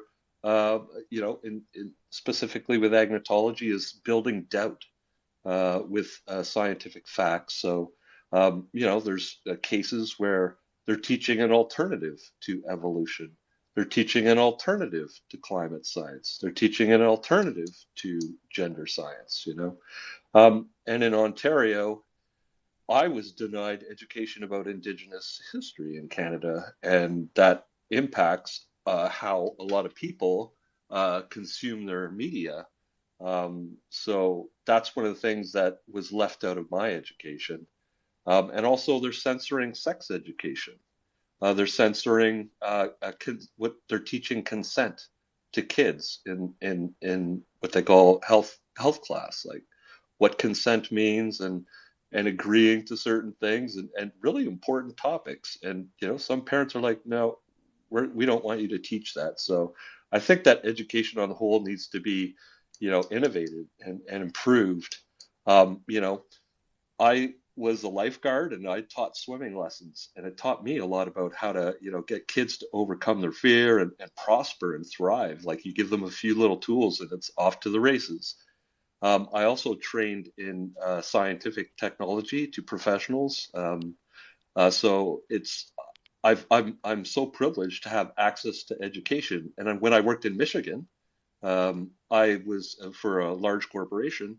They told me I could go to any educational facility in America. Just say it and they'll get that education. So everybody in that corporation had access to just incredible resources. And I saw people get their degree in engineering or upgrade something or get their masters at night. And really that continuous education just needs to be available to everyone. So there's a lot in there, but I love the discussion and input, and I'm really looking forward to learning more. But also keep in mind that Betsy DeVos has been strutting around in Canada, and they want to import that same sort of dumbing down or censorship in education. They want to bring it to Ontario and Alberta. So Yeah, it's indoctrination, censorship, or it's not as you say, the free flowing opportunity and innovation and learning. So I thank you so much. We do have a few hands, and I want to go next. Shantae is here, and I'm not sure if you're working, Shantae. I'm going to move you up, but if you have a little time, we'll go with Jesse, Mark, and Shantae and Kiki. So Shantae, are you on a work break, or do you have time to hang out? I have a little time. I can hang out to probably 3:30. Okay. Oh, awesome. Okay. So thank you so much for joining today. I know you do that often, but sometimes I know you're not always able to speak. So I'm so happy you joined us today, and I'm looking forward to having you share in the conversation with us. So next, I'm going to move to Jesse, Mark, then Shantae, Kiki, and I'll pick back up with Victoria and Carmen. So thank you guys. How are you today, Jesse? Oh, hey everybody. Yeah, you know what? Why don't you put me off because I'm about to be parking in a second and I'm driving Okay. right now. Thank you. Sure. Yeah, just pop your hand back up when you're ready to get back in the You, queue, okay? you got it. All right. So let's go with Mark, then Shantae, Kiki, and I'll wait for Jessie. And if she's not available, we'll go to Victoria and Carmen. Hey, good afternoon, everybody. Soul Sister D, feels good to be in Democracy First, where the conversation's always elevated and robust intellectualism. Love you guys. Love all the comments before. I've been ear hustling myself, and love all these comments. It's kind of funny because I wanted to talk about a case, and I'm listening about education, and there's so many parallels with regard to education, charter schools, and what I'm going to talk about, the attack on the 14th Amendment. As I talked last October, I think over a month ago, about the Merrill versus Mulligan case that Ketanji Brown Jackson challenged the originalists with regarding the 14th Amendment. But early on, like over 10 years ago, in the Oakland Public School District, we fought against. I was with the group that fought against charter schools because we understood what was happening with regard to charter schools versus the public school system. And I'm not sure if anybody's familiar with Oakland, but in Oakland, what happened is that charter schools were taking the best students from the public schools. And all of a sudden they have charter schools with 4.0 students, and then they're Right. chartering Taking the gifted ones. exactly, and leaving the public schools with special needs and the not so bright students who didn't really go to school and all that. But the school district was still budgeting as if they had those students, and they didn't have they didn't have those students because the public school got paid by student heads that were in attendance. And when you're left with all the truants and all the all the special needs kids that require more dollars, it became a budgeting problem, and so the Oakland Public School District has been operating at a deficit for 5 to 10 years because of charter schools. So charter schools, to me, have always been a problem. Instead of fixing public schools, this charter school system, to me, in my community in Oakland, and now in New Orleans, is a problem, and it needs to be solved. It needs to be fixed, actually.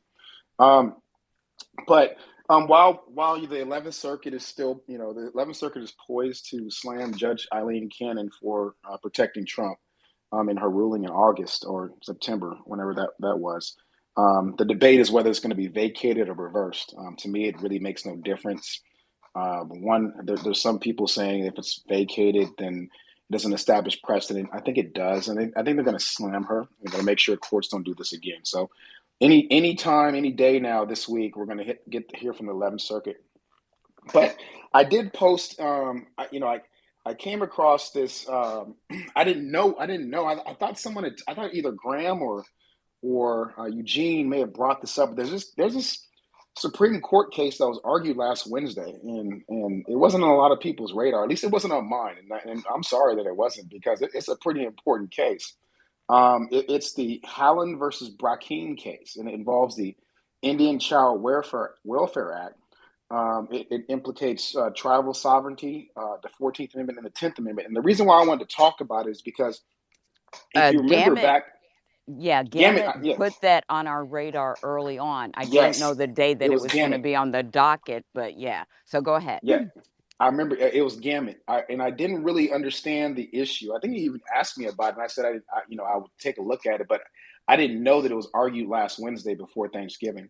And the reason why, and it ties into some of what we've been talking about, this attack, the Heritage Foundation and all these family values on conservative groups that are attacking, using CRT to attack our educational system, saying that we're teaching CRT. And I went to law school and I never even heard of CRT, right? I mean, it's very specialized and taught only at a couple of schools.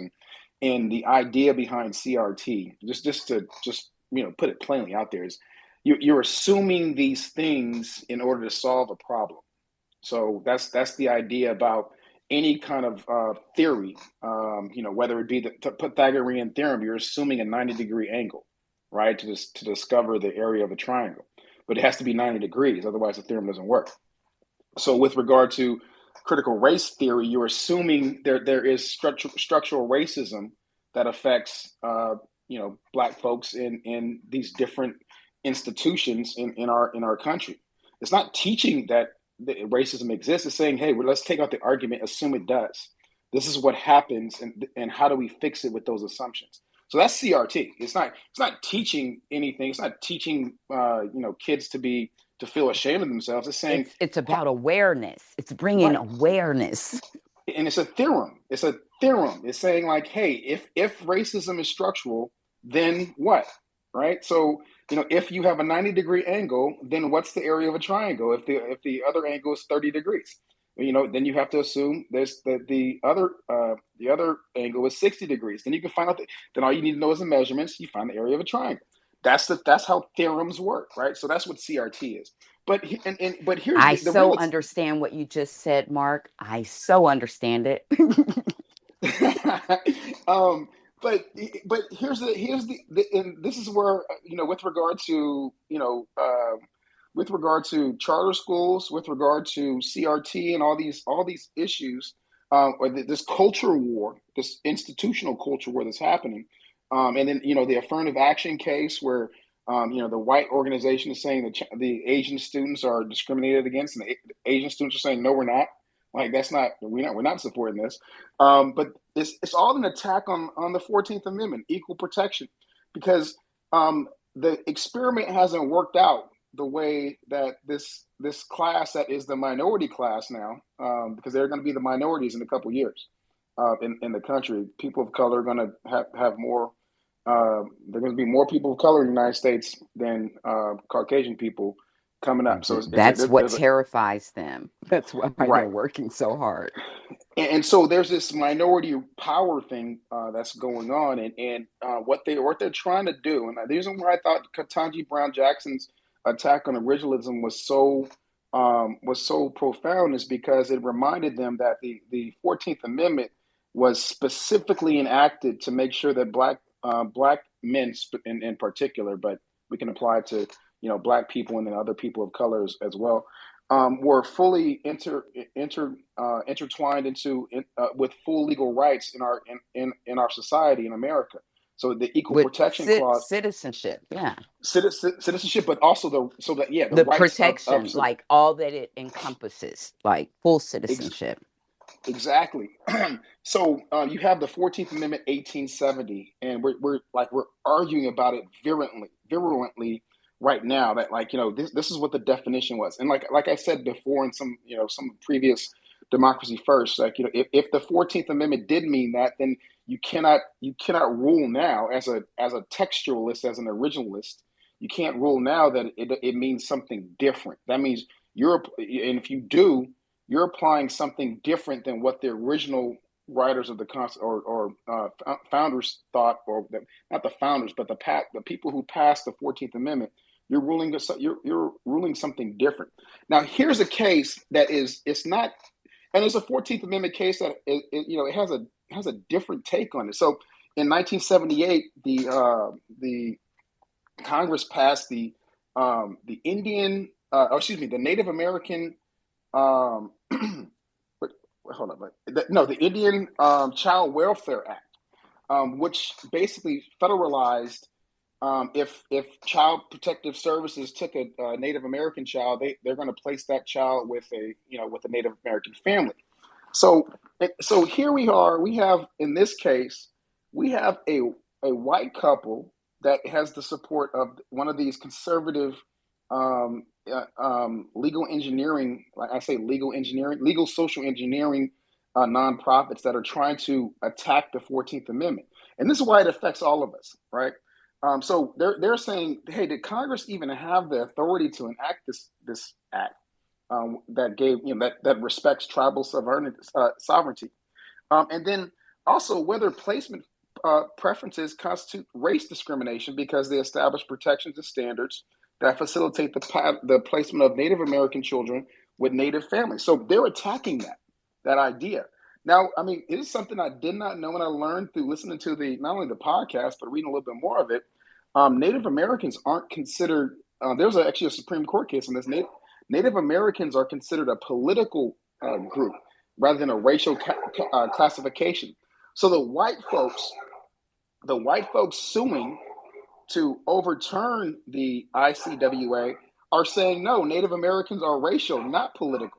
So they're saying they shouldn't have, they're attacking their sovereignty with regard to whether there is actually tribal sovereignty. Can you, I mean, the gravity, actually, it's almost like, how dare you? I mean, this is something that, is. Well, and it goes like the Louisiana case now, like what's really black? What constitutes really black? Exactly, and that's our doing, and that ties in. We heard those arguments with Merrill versus Mulligan. So, thank you, D. You're getting the tie-in on everything now. And here's the crazy part. So they just heard that. So you're going to get Merrill versus Mulligan, and here's the key right here when you look at these cases. The decision on the 14th Amendment in the Alabama case, and then the Louisiana case, and then this case, Brackeen. They have to be consistent with regard to the 14th Amendment. Like they can't decide the 14th Amendment means one thing in Merrill versus Mulligan and Ardoin, the Louisiana case, and then in Brackeen it means something different. And here's the like the tidbit that means something. Gorsuch, surprisingly, his thing, like all the judges have their thing. Like Justice Thomas, the worst judge in the history probably of besides Judge Taney, he doesn't like substantive due process and the Griswold v. Connecticut ruling. He doesn't like the right to privacy. He doesn't like the penumbra of rights. That's his thing. Like, anything that has to do with substantive due process, he wants to overturn it. Gorsuch is really big on tribal sovereignty. He's always like, even when he's like from a time as a law student through, as an attorney, he's huge on tribal sovereignty, excuse me, and he has a history of it. So if he like there's ways he can escape ruling on the 14th Amendment that might affect his opinion in the two other cases, whether the equal protection clause is colorblind or not in this case. But he's going to rule in favor of tribal sovereignty. And in his oral arguments, I've read that he was very skeptical of the attorneys for the white couple on, hey, look, if we rule against tribal sovereignty and we say that Native Americans are no longer a political class, we're going to be busy the next 4 years on all the things that on every law that the federal government enacted in order to protect the sovereignty of Native Americans. And so it's a big case, and I'm anxious to see what we're not going to hear what the ruling is until next spring, early summer, on all these cases. We might hear sooner on Alabama because that they held that case up till after the election. But hopefully, it'll work in our favor. But that's a case to watch out for. And it's this continued attack on equal protection and what it means now as opposed to what it meant when it was enacted in 1870 and ratified by the states. So we're on target. We're right on point with regard to where this attack is coming from. And these same groups that everybody's talking about that are anti everything, what they are, they're anti equal protection. Because now they're flipping the script and saying, well, this doesn't protect white people. They're saying equal protection should go both ways. When equal protection went one way, it wasn't a both. There was no whataboutism or both sidesism with equal protection. It never was. We're not. I mean, I understand it's a social thing to be post-racial. It's not a legal thing to be post-racial. We Right. still have And the both sides discrimination. argument is how they just try to destroy a lot of things. And I had a conversation with someone about that, and we cannot allow that to stand. We have to call their hypocrisy out because they keep moving the goalpost, and it's like these two things are not the same. Absolutely. Yeah, and that's a great way to dock the boat, so to speak. Just look out for that case. All these things are connected that we're talking about today. I think it's a great conversation, great topic. I love it. All these things are interconnected as it regards these cultural committees that are going after particular wording, particular laws.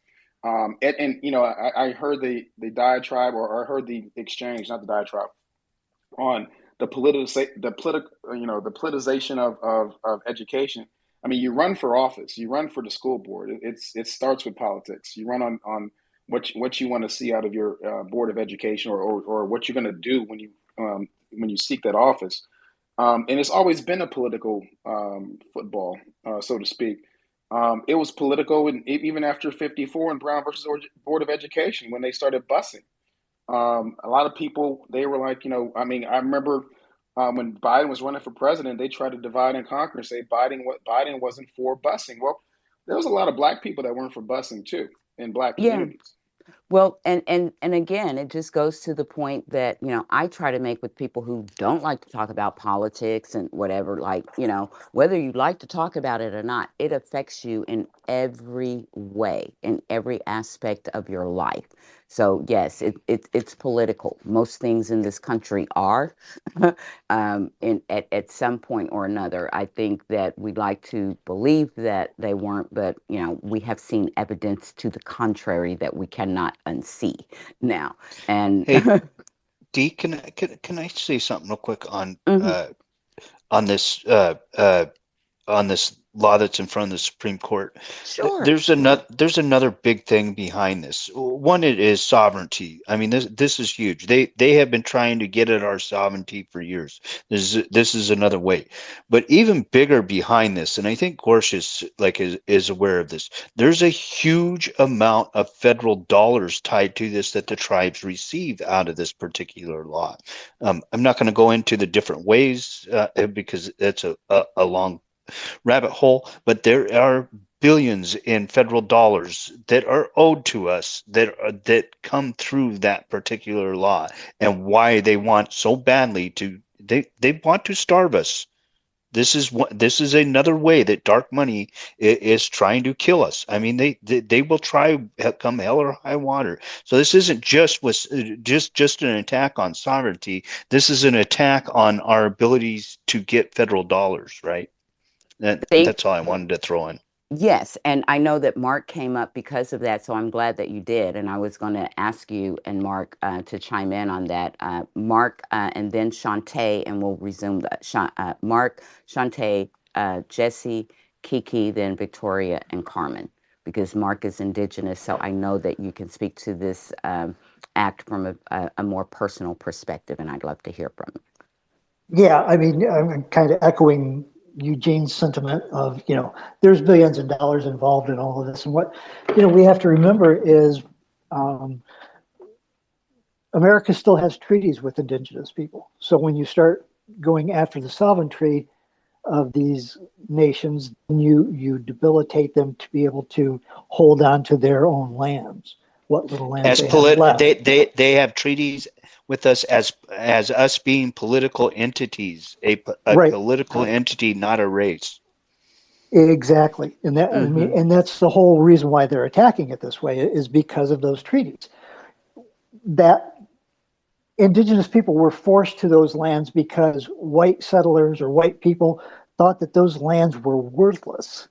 Well, now they're finding all of these minerals and silver and uranium and all of these deposits, and so that's part of what they're going after is to regain some of this. But it's that idea of assimilation, of depleting or deleting a culture, whether it be indigenous, whether it be black. It's about assimilating, Right. making everybody bow to their needs. Exactly. And so it's just, with the or Child Welfare Act, part of that came about because in 1973 was the first time indigenous people were allowed to practice their spirituality, their dances, their gatherings. And it wasn't until later that even the Navajos were allowed to practice one of their practices, which is ghost dancing. But that all goes back to, again, the religious control over, other cultures. So I don't know. I just lost my whole train of thought. Anyway, so Well, thank you very stay much. here Well, because, yeah. just to piggyback what you just said, and with regard to the money, you're starting to hear from these conservative people the 10th Amendment. I've never heard anybody talk about the 10th Amendment ever in my life. But now they're starting to talk about it. And what the 10th Amendment is it's the powers that are not delegated to the United States by the Constitution or prohibited by it to the states are reserved to the states respectively or to the people. So what they're starting to say, especially with regard to this ICWA, is that this is like hurting our states' rights. Because and you're right, there's a big money issue, but it's also a cultural issue too. Like you said, it's imagine this: you take Native American babies from Native Americans and place them somewhere else to become assimilated into another culture that's not theirs. And then but what you're doing is you're also affecting the culture that they came from. by taking that child away, Yeah. from one that was Yeah. protected before. So the case is so crazy. It has equal protection, has tribal sovereignty, and this 10th Amendment argument that these conservatives are really starting to push here, regarding states' rights, and they've never argued that before, but now they're starting to. So it's the whole 5-tool case that they're trying to argue to do exactly what you just talked about, Mark. Yeah, exactly. And that was actually, excuse me, my last point that I was going to make was, the Indian schools, that's what they would do, is they would take these children, indigenous children from their families, never to with the intention of never reuniting them. And so they were then adopted out by white families. And so we're seeing that same thing here, and that's exactly what they're trying to do. They're trying to assimilate. Once again, that's my big word this week, I guess, is assimilation. It It's is, not and it's like everything old is new again, except for it's not. Like exactly, yeah. we've seen this before. We know where it ends, and I'm so glad that you guys can speak to it. Like I said, Mark, from a legal standpoint of the arguments and how they're doing that, and certainly Eugene and Mark, and I wish Gamut was here today to speak to us. From a personal perspective of your indigenous culture. So I appreciate all of you guys. We do have some hands up, and I want to get to them. I want to go to Shantae, Jesse, Kiki, and Lauren. I know Lauren may be at work, so I want to see if she has a few moments. If not, I may move her up in the queue. But Shantae's been waiting. I know she has limited time, and I thank her for being here today. So go ahead, Shantae. How are you? Hi Dee. Hey Soul Sister. Hey everyone in here. It's good. I'm always so busy, so there's like a little bit of slight not busyness, but a little bit of busyness. I'm like probably the only one in my office suite. So I know you've been talking about education, and that's the topic. I want to like stick to the topic and stick on course. So we have basically like less than like 700 and some odd days until the 2024 election. Yes, there's some elections in 2023. I'm not sure. There may be some like some judge seats here in my state, that in my city, in my county, that's probably up for election, because election is every year. But we have to plan for 2024 because we have to take back the House again. We have to maintain that Senate, probably expand our majority in the Senate, and also make sure that we had to work on, getting Raphael Warnock reelected to the Senate, because everything rides, and with education, with limiting books, there was just banned books week at my job. Work for the largest library entity in my state, so like there was a banned books week. So like Beloved is about to be banned. All these books that we read in school and in junior high and high school is being banned due to the fact that conservatives, I mean, honestly, they're not really conservative. They're more like far extremists, and they've been that way, honestly, since I'm born in the 80s. So they've been like that, because that conservatism crap is a crock of bull, because it's not real. It's It's fake. it's Christo-fascism. They're using religion to push a very fascistic, authoritarian type of rule. It's not even governance, it's rule. They want power. It's like apartheid reenacted. So I'm sorry, but go ahead, No, Shante. you're correct. You're correct. They use in the Bible, and listen, Jesus was not that way. Like I know people that are atheists out there, and I get it and I understand it, but Jesus was not this way. Jesus was hanging out with Mary Magdalene. And if you look up Mary Magdalene, you know who she was. She was loose, as we say, in this day and age. She was loose, but he hung out with people like that, and he was not the cleanest guy. Jesus wore like the same garment that was not as clean.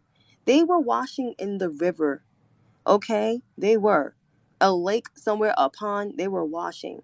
And so when these conservatives bring up God and everything, I'm just like, you guys are conflating the Bible. You are basically you basically enacting laws from a white man's written Bible. That's what it is. A white man's written Bible. Because my Bible says, no, your Bible is trash. Because if you watch Passion of the Christ, and if you really do your historical research on Jesus, Jesus was the commoner man. He was.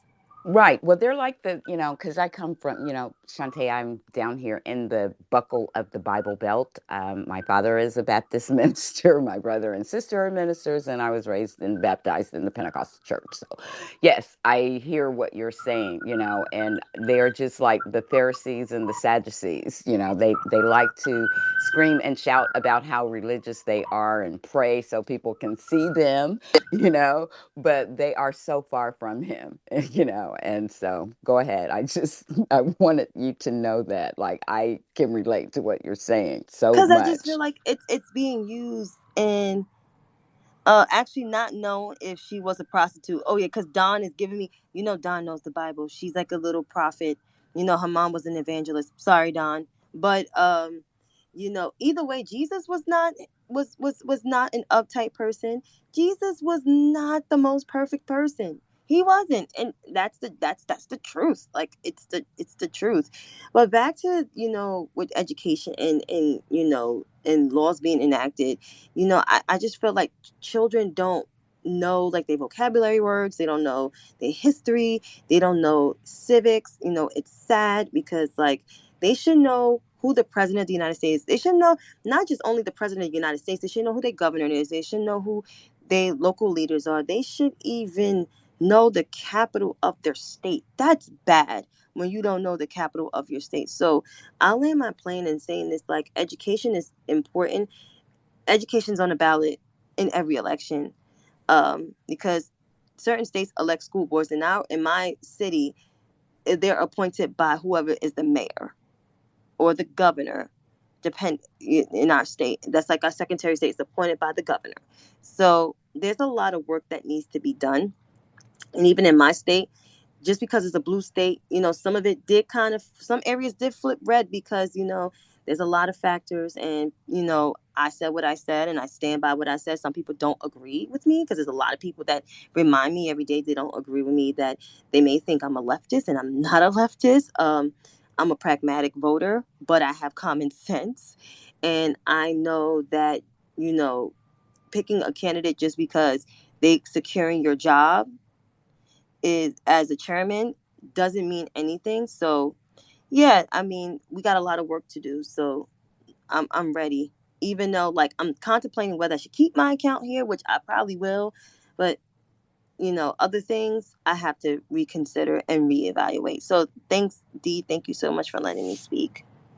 Well, thank you for joining in the conversation. I'm so happy that you were able to. That things are, kind of a little bit more relaxed in the office. I understand how that is, and I'm glad that you're hanging out with us during this period. So, thank you for being here, and certainly thank you for, adding, some great contributions to this conversation, which is important, and it's something we need to be aware of no matter where we live, in red states, blue states, wherever, because education is key. They're shaping the minds of our future leaders, and we need to make sure they're being fed correctly, good, healthy, information. So, and we need to be creating civic-minded and civically engaged citizens, so. That's why we keep having these conversations. So up next, we've got Jesse, then Kiki. I'm sorry, Lauren. I'm sorry, because I know she's on a list. So Lauren, then Jesse, Kiki, and I'll go from there. Lauren, go ahead. Thank you so much, Miss D. Thank you so much, Soul Sister, for allowing me to speak in this space. Thank you to the other speakers for letting me go, because I have a 4 o'clock call. So I'll be dropping right down to listener as soon as I speak. So thank you all for your understanding, because I'm at work. Thank you to all the people that are in this space. I appreciate being in a safe space with everyone in here is unique and one of a kind and a never to be repeated miracle. We are not a cult in any way, shape, or form, but I certainly appreciate being in a space with people who are on one accord when it comes to democracy first, and when it comes to racial and social justice issues, and understanding the assignment and moving accordingly. With that said, I do want to also shout out, it's already been shouted out, but of course, since I have the privilege of speaking, thanks to Misty and Soul Sister, I do have to wish Miss Phyllis a very happy birthday. With that said, I have a couple couple points I wanted to make. First of all, the conversation around the Indian Child Welfare Act. I just want to add that for 10 years in my social work career, I was a social worker working directly with young people in the foster care system. And so I can tell you, as you all know, with so many policies here in the United States of America, things are, in policy and are written and as they should be, but that does not mean that they're actually being implemented. So I can say with firsthand professional knowledge as a social worker that many times the Indian Child Welfare Act was absolutely ignored, was absolutely not upheld, and that Native American and Indigenous children were absolutely not placed as they should have been with Native American and Indigenous families, and were instead, of course, placed with white families for assimilation, as was previously discussed. So it will be interesting to see what the Supreme Court decides to do, but I just want everyone here today to understand that while that is an important thing, that it is apparently a law, as you know, in America, laws around equity and equality and justice does not mean that they are ever upheld when it comes to Black or brown or Native American or Indigenous, or even women, or even members of the LGBTQ community, or people that are of a different religious affiliation than cisgendered white Christian people. With that said, just to touch on what Shantae said briefly, and then I'm going to education, just something real quick without going into religion, because my comment will be about education. For those of us who do identify as Christian, I want to say that since 2016, it has been extremely difficult. We have, I can speak for more than one people, many of us have suffered spiritual injuries around the people that are claiming to be Christian and are doing un-Christ-like things every single day in this country that are not exhibiting Christ-like behavior in their words, in their deeds, in their actions, and are absolutely harming other people with everything that they're doing. When the two commandments, not to be a preacher in any way, but are to love God with all your heart and soul and mind, and to love your neighbor as thyself. And these people are not loving any neighbor as thyself. They're only loving themselves. And many of us, including myself, have had deep conversations with true spiritual leaders around the hijacking of the word Christian, and even using the term a follower of Christ. And I'm going into my 5th decade, and religion and faith has been a part of my entire life. It's okay if that's not a part of yours, because you all know that I'm completely open-minded to anyone that has a different faith journey or doesn't practice a faith journey. But for me, it's been a part of my entire journey. And so to have to deal with the fact that people have hijacked that term has been a really challenging thing. So back to education.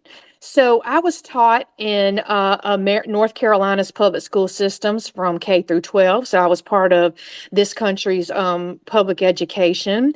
And while I would, not trying to sugarcoat that, obviously U.S. history and social studies and things were obviously whitewashed, and that I would have only been taught, probably 1% of what is the truth around what's happened to Native American Indigenous people and the enslavement of Black people, and many other atrocities and America's original sin, etc. Still, the 1% was taught. The 1% was still in my school books. And I can assure you that no white child at any point was ever harmed by that teaching. The things that have come out since the Orange Demon went into office about 6-year-olds coming home from school and crying and be so traumatized and all that is an absolute lie from the gutters of hell. That is an example of white supremacy. I think my friend Bobby's in here. I'm sorry, white nationalism, but I say white supremacy. That is an example of white supremacy on display. That is an example of white women tears being upheld above truth or facts every single time. That goes back to how, for generations in this country, a white woman could cry over an utter lie from the depths of hell, and it would harm Black people as a result. So all these little stories about my 6-year-old came home because she was taught something, and now she hates herself as a white child, an absolute lie from hell. I can tell you, as a white person taught in the United States public school systems, who was taught, although it would have been 1% and whitewashed, who was taught about the Trail of Tears, who was taught that people were enslaved in this country, and that was wrong, and that there was a civil war as a result of it, et cetera, that was taught about Jim Crow and other things. No white person, no white child, K through 12, was ever told or taught to hate themselves.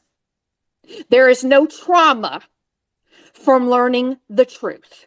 The truth will set you free. Now, the truth can be painful.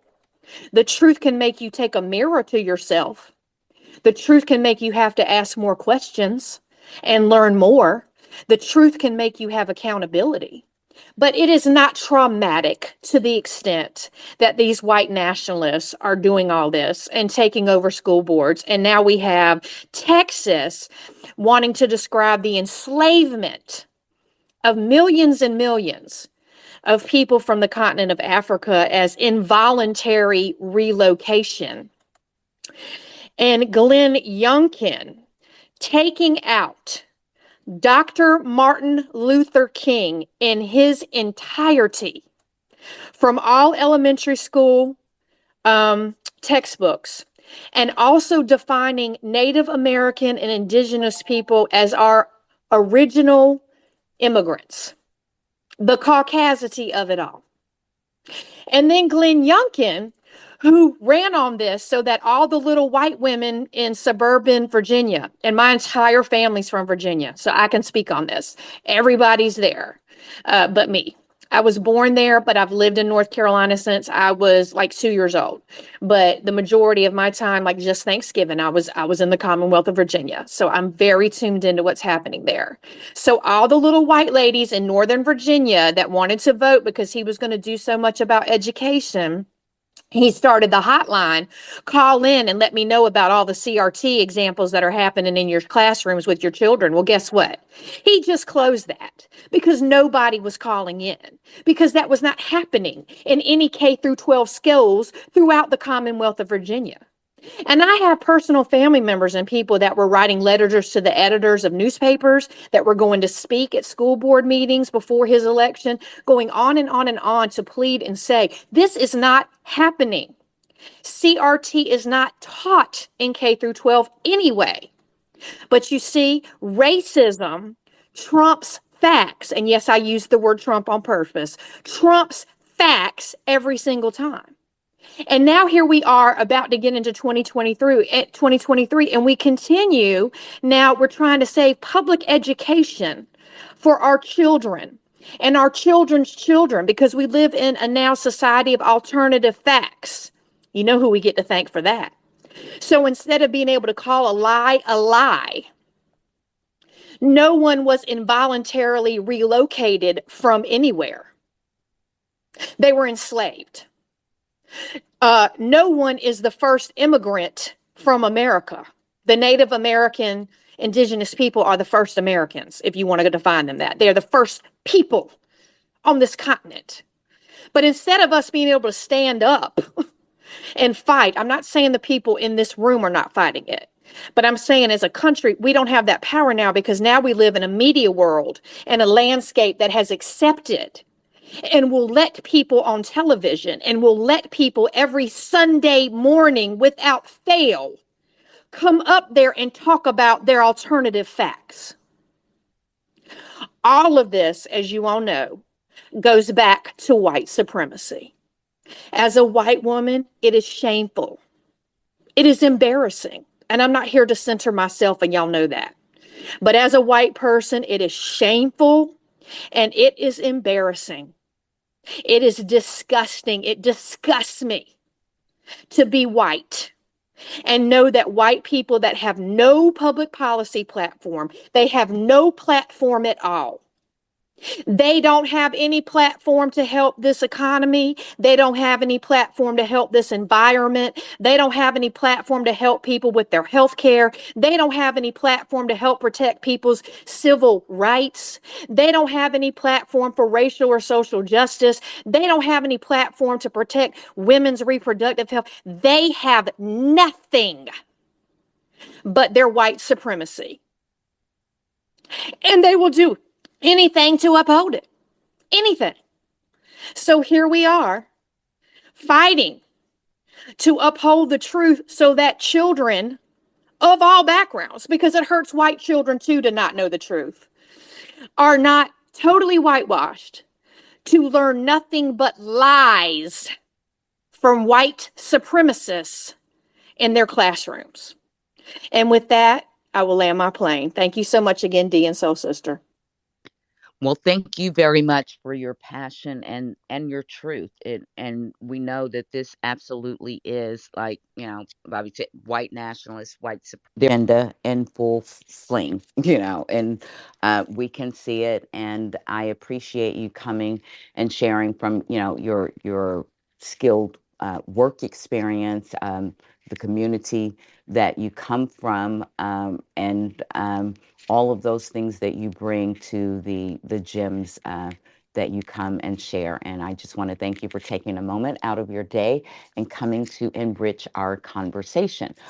We do have quite a few hands up, so I want to try to get to everybody and ask you if you could to keep it to 3 minutes or less. And that is Jesse, Kiki, Nicole, Shauna, and Geechee and Shep. And then I'll go with those who have spoken before. So glad to have you guys here joining in the conversation with us today.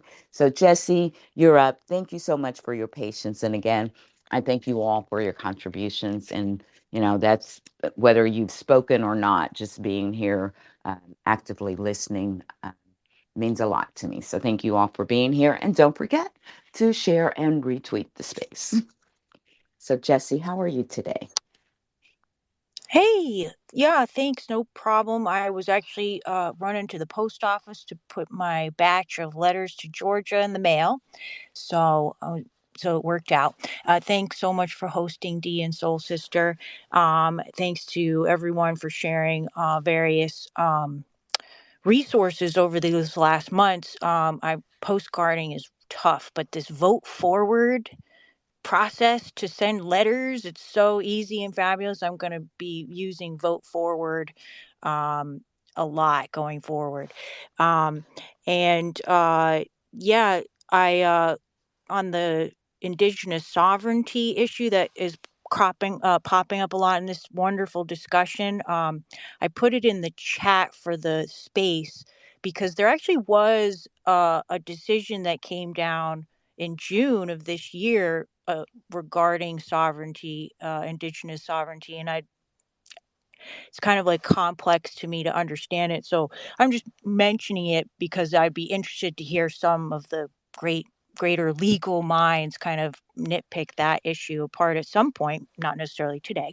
And then I raised my hand initially to mention about the education piece that during the sort of well, the pandemic's still going on, but at the beginning of the pandemic, we were sort of thrown in limbo. My daughter's school ended up closing down, and so we opted initially to do like a online school, and they were using a history quote unquote textbook.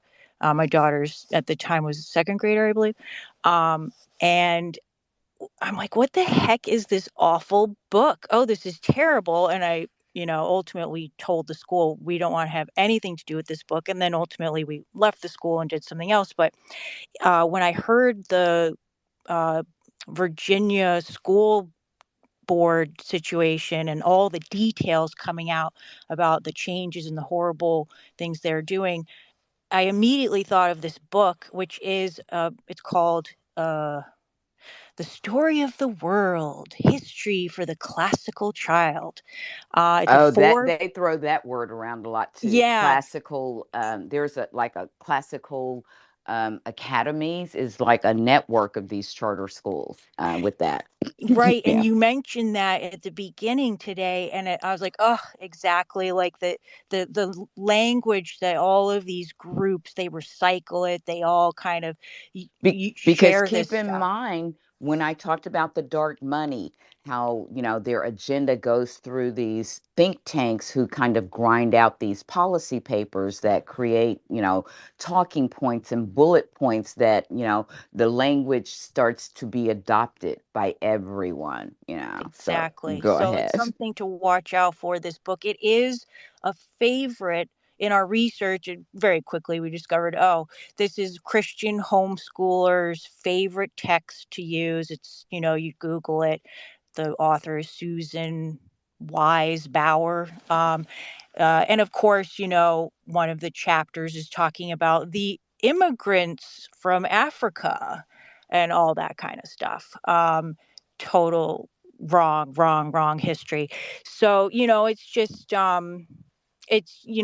a web of terrible stuff, but you just recognize how they're recycling this stuff, and they have the attention of these Christian homeschooler people, kind of like can link into it and be identify with it.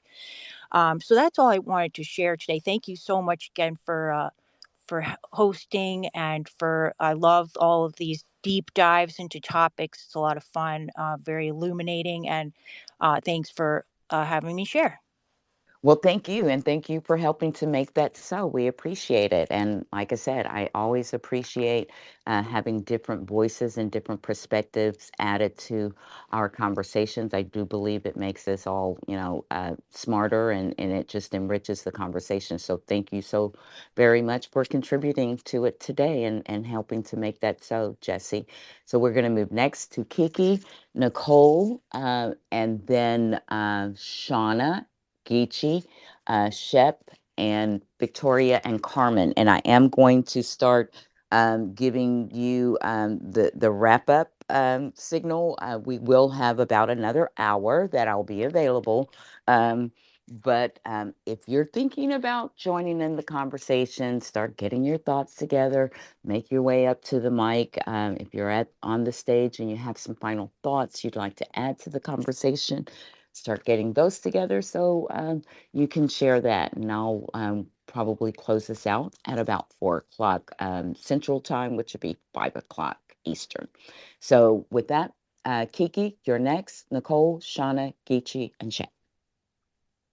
Hi, everyone. I'm Kiki. I'm a coach and mentor and an educator. I'm an ESL educator in special education in New York.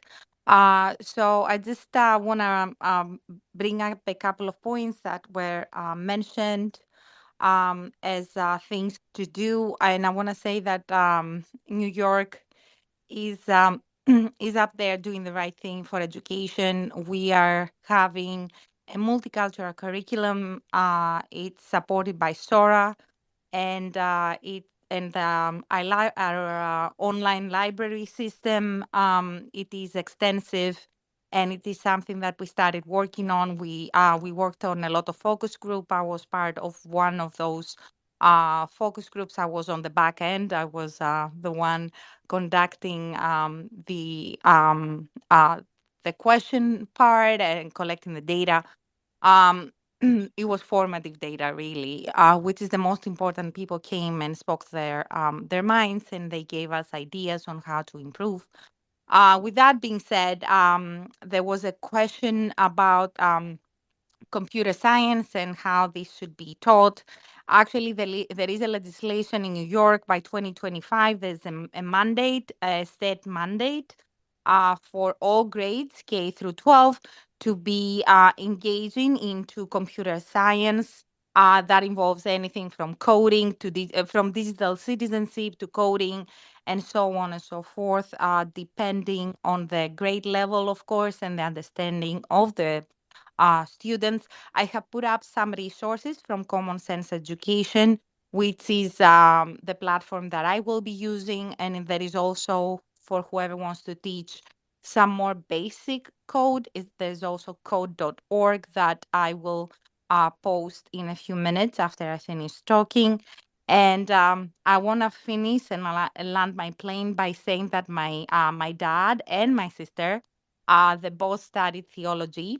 And my dad went very, very deep into the studies, and he studied what is in the catacombs of the Vatican. And there is a reason why we study only for evangelists, everyone, because there were 12. So there are a lot of things that the Vatican has chosen, and the common Orthodox side of the religion, because I'm Christian Orthodox as well. And it's one thing to believe and another thing to not want to educate. There are many discrepancies, not discrepancies. The evangelists did not agree on everything because everybody's their own person and they saw things differently. So if you have only four that are taught and everybody else is silenced, that should tell us that those eight people were into something that would be very interesting for the rest of us to know. So just like politics, just like education, religion has hidden aspects that we are not aware of. And this comes from a very well studied and very well versed theologian. That was my dad. And you can ask other fathers who would have fathers or other people who have studied theology, and they will concur that there are more than one side to the coin.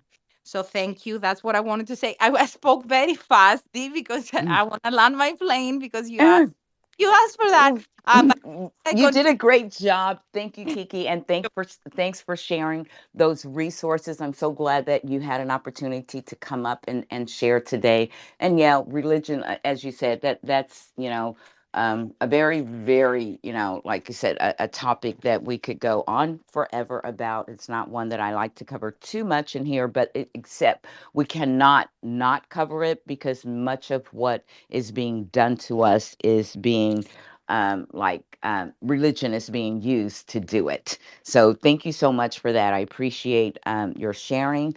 And up next, we've got Nicole, Shauna, Geechee, and Shep. Hey, everybody, can you hear me? Yes, ma'am. Good afternoon. I was so excited about the topic and I had to miss the first part, but I'm kind of going to go off what Shantae was talking about a little bit. I live in Maryland and we now have a school board member who has taken the Moms for Liberty pledge and posted it on Facebook, and he's very, very proud of this. I live in Carroll County, Maryland. It's a central Maryland county. We've got maybe 100,000 people here. It's very rural. And it was earlier this school year, right when school started, they sent the school board office the public school office sent someone out to the school libraries to remove all books that referred to in any way like having two parents of the same gender, which is basically all we have had in our schools regarding LGBTQ. Is like children's books that might portray two dads or something. They also collected that day all of the copies of I Am Wes Moore, who was not then the governor-elect of the state of Maryland and only the third Black governor in the entire country. But he is now. And they did this. They took these books out of the high schools. It wasn't even So your being now used governor's book is not available in his state library system. Is that what you're saying? in my county. It's not. Okay. Okay. Go ahead. So, yeah.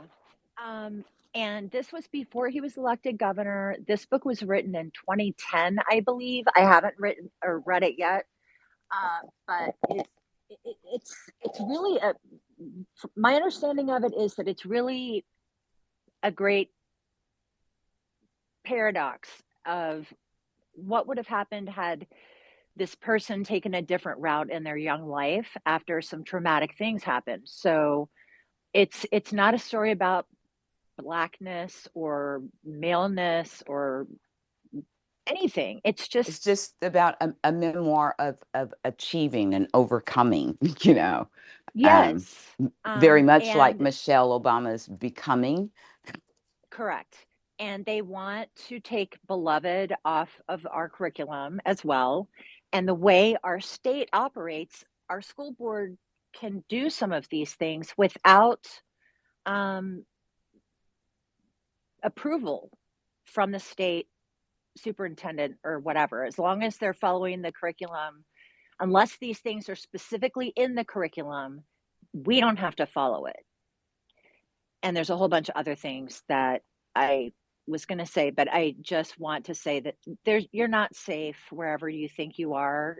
You, like Shantae was saying, in New York State, people think it's so blue. My younger son's dad is from Syracuse. It is not a blue state. It's really not. And Maryland is more purple than people think. So I'm just kind of putting it on the radar because I know we've got a lot of things to talk about, and I'm trying Yeah. to get more active here in my local community. We tried to get people elected, but it Mm. just didn't happen. So I'm going to land the plane and let others speak.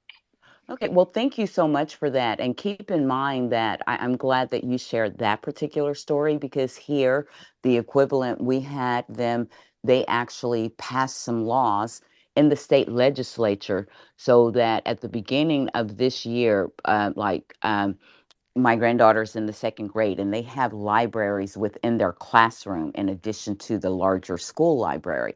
Well, the teachers had to catalog their library books and certain ones were not allowed. So yes, it's starting. They start in small ways and like you said, in small communities where whatever the authorities, in who are able to change laws or institute things are able to do so, they do it, and they start gaining traction, and they just continue.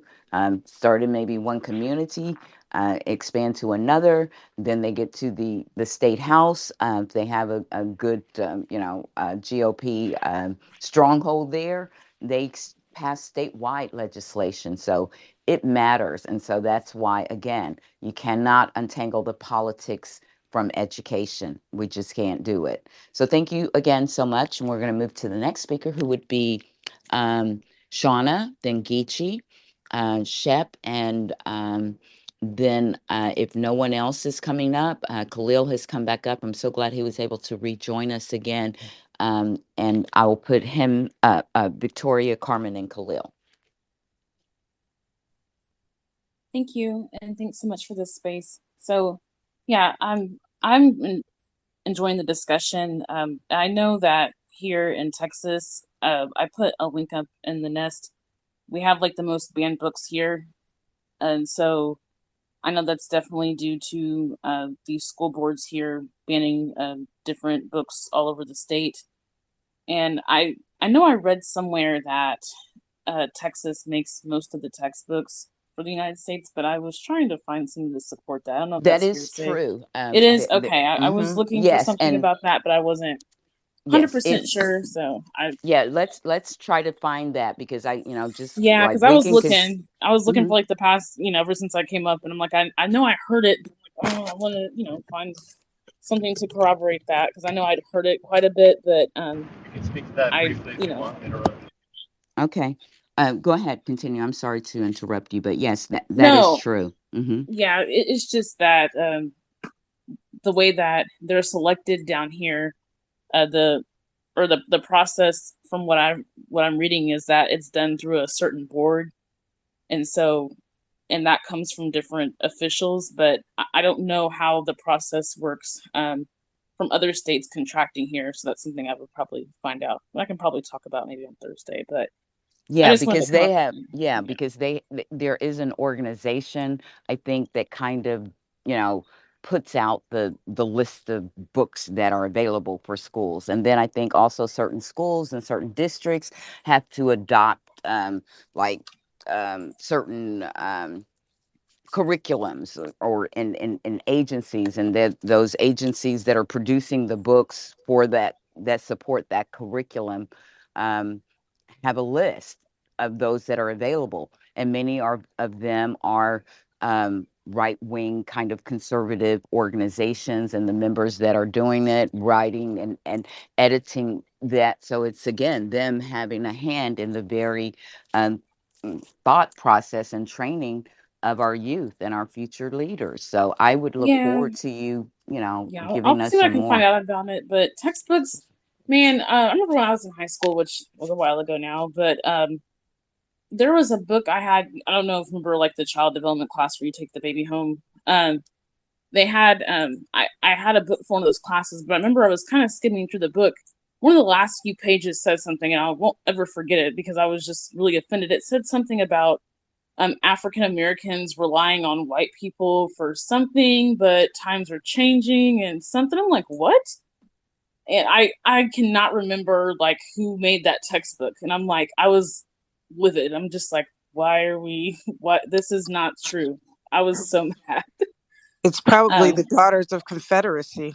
I don't know. I was just like, what is this crap? It was like the last few pages. I'm like, I want to get this in before the book was over. I mean, I was really upset about it, but I can never remember like yeah, who manufactured the book because I was really trying to find it like in later years so I could show somebody how ridiculous it was. But um anyway, that's all that I really had to say. So thank you so much for this space. Well, thank Miss you Deanne so Soul Sister. much. Thanks. Right. Well, thank you. I appreciate you coming and contributing, and looking forward to you. Soul Sister, if you could grab our guest host list so I can kind of make sure that people know who our um, guest hosts will be this week with Eugene. Shauna is one of them. We have a dynamic team of wonderful rotating co-hosts, like Soul Sister here helping me today to give Eugene a day off. And allow him to just relax and chime in when he's ready.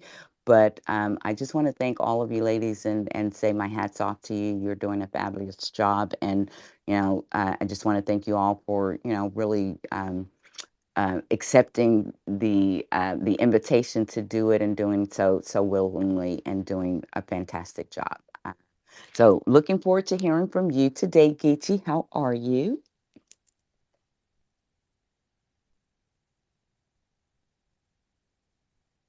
Geechee, are you Oh, there? I'm sorry. I'm sorry. I'm sorry. I just kind of drop. I do I'm that dense. sometimes. I I'm just, dense. I'm dense. I'm dense. I just Um, drop that conversation and then go here, Geechee. okay. First of all, thank y'all for having this space again today. Y'all are wonderful. It's great to be around intelligent people that are proud to be learned people. I actually want to double up on something that Mark said. When I love my grandfather, I think I talk about him probably more than I talk about my father.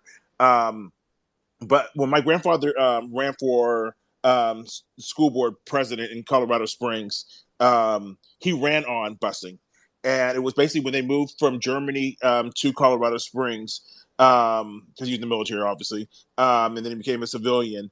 The busing, because it was a relatively small number of black people and Latinos compared to the number of whites, it was always busing them out to the extreme schools that were not diverse. And that's how we got elected, was like basically getting those people together with a small amount of white people to say like, hey, we don't want to do this.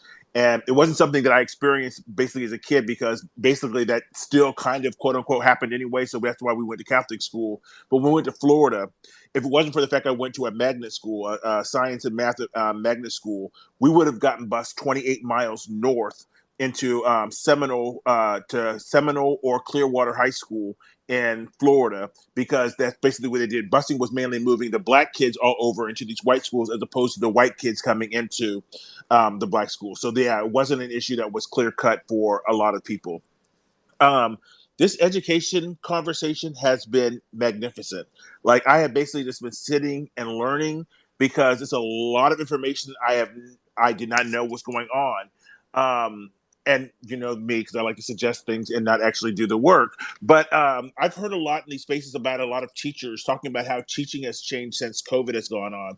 That might be a wonderful idea, not like dropping this idea in for maybe a space in the future on how teaching has changed, because it appears in listening to these conversations that it's become even harder for these teachers to do this job, and to a point where a lot of them are getting burnt out. And we obviously can't have that in society. Um, that's basically all I have today. I just really, this has been a really good conversation. I'm going to just sit back and learn. And from the bottom of my heart, just a little off topic, I just want to thank two people and just leave it at that. I want to thank Mark and I want to thank Danny, and I love y'all both. And that's it. Thank you again. Thank you for having this space. Y'all are awesome and y'all rock.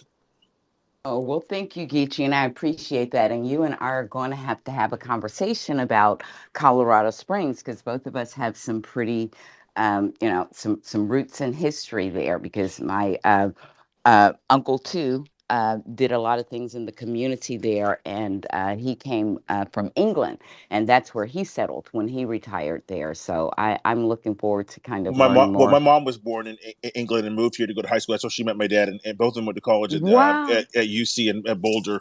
So she ran track and he played football, which I hear about all the time for them. Like basically every day was like how good she was running track and how great he was running football. But it was great though. I mean, I love both of them then, and I love both of them now.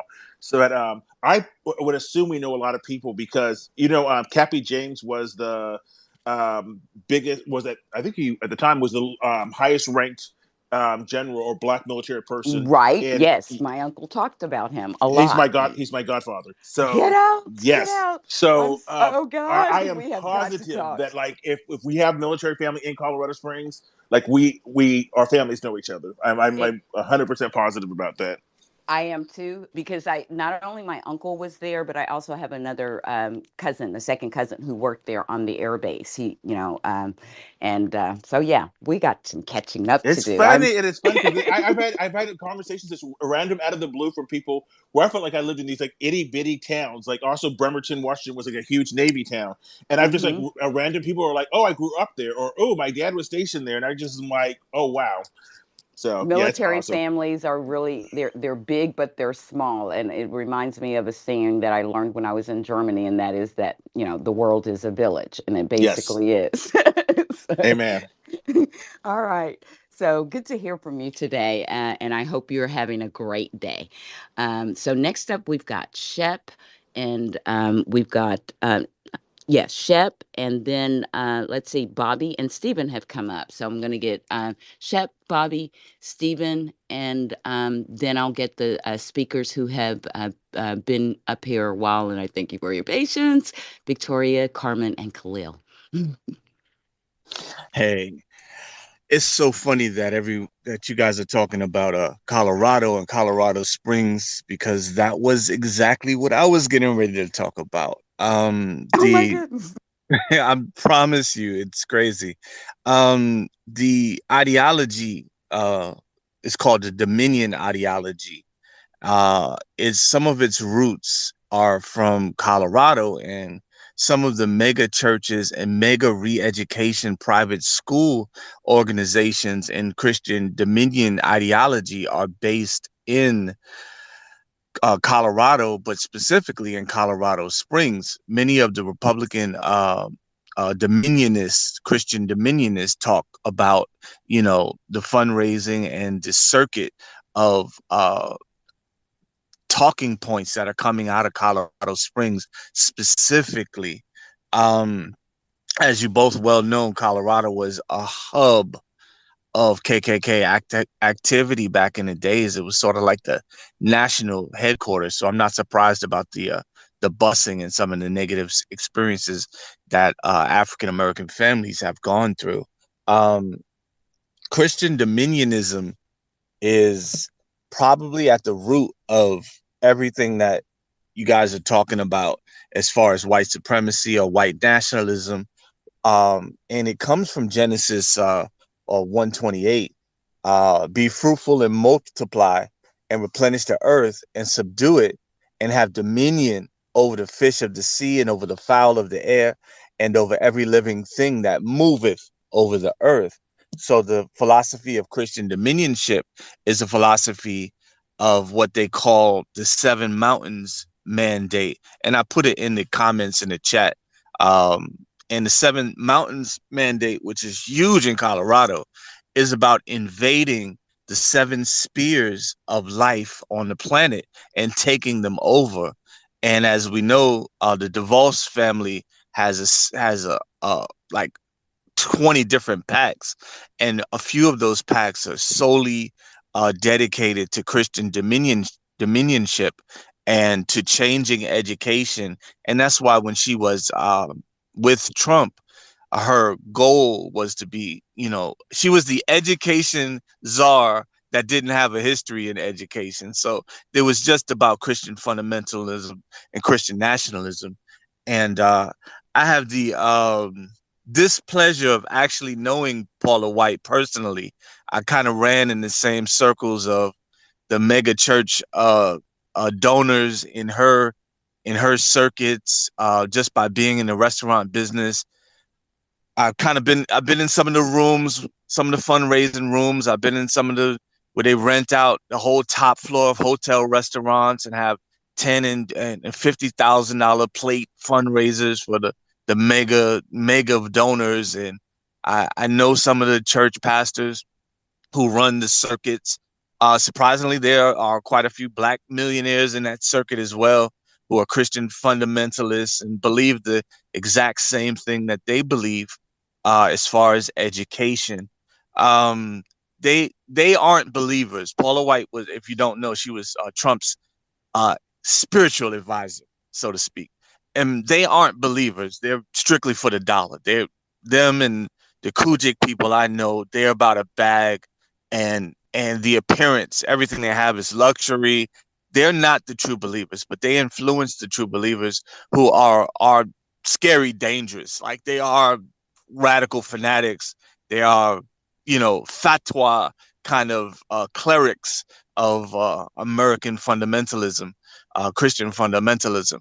But they have a doctrine and they are believers and they are true.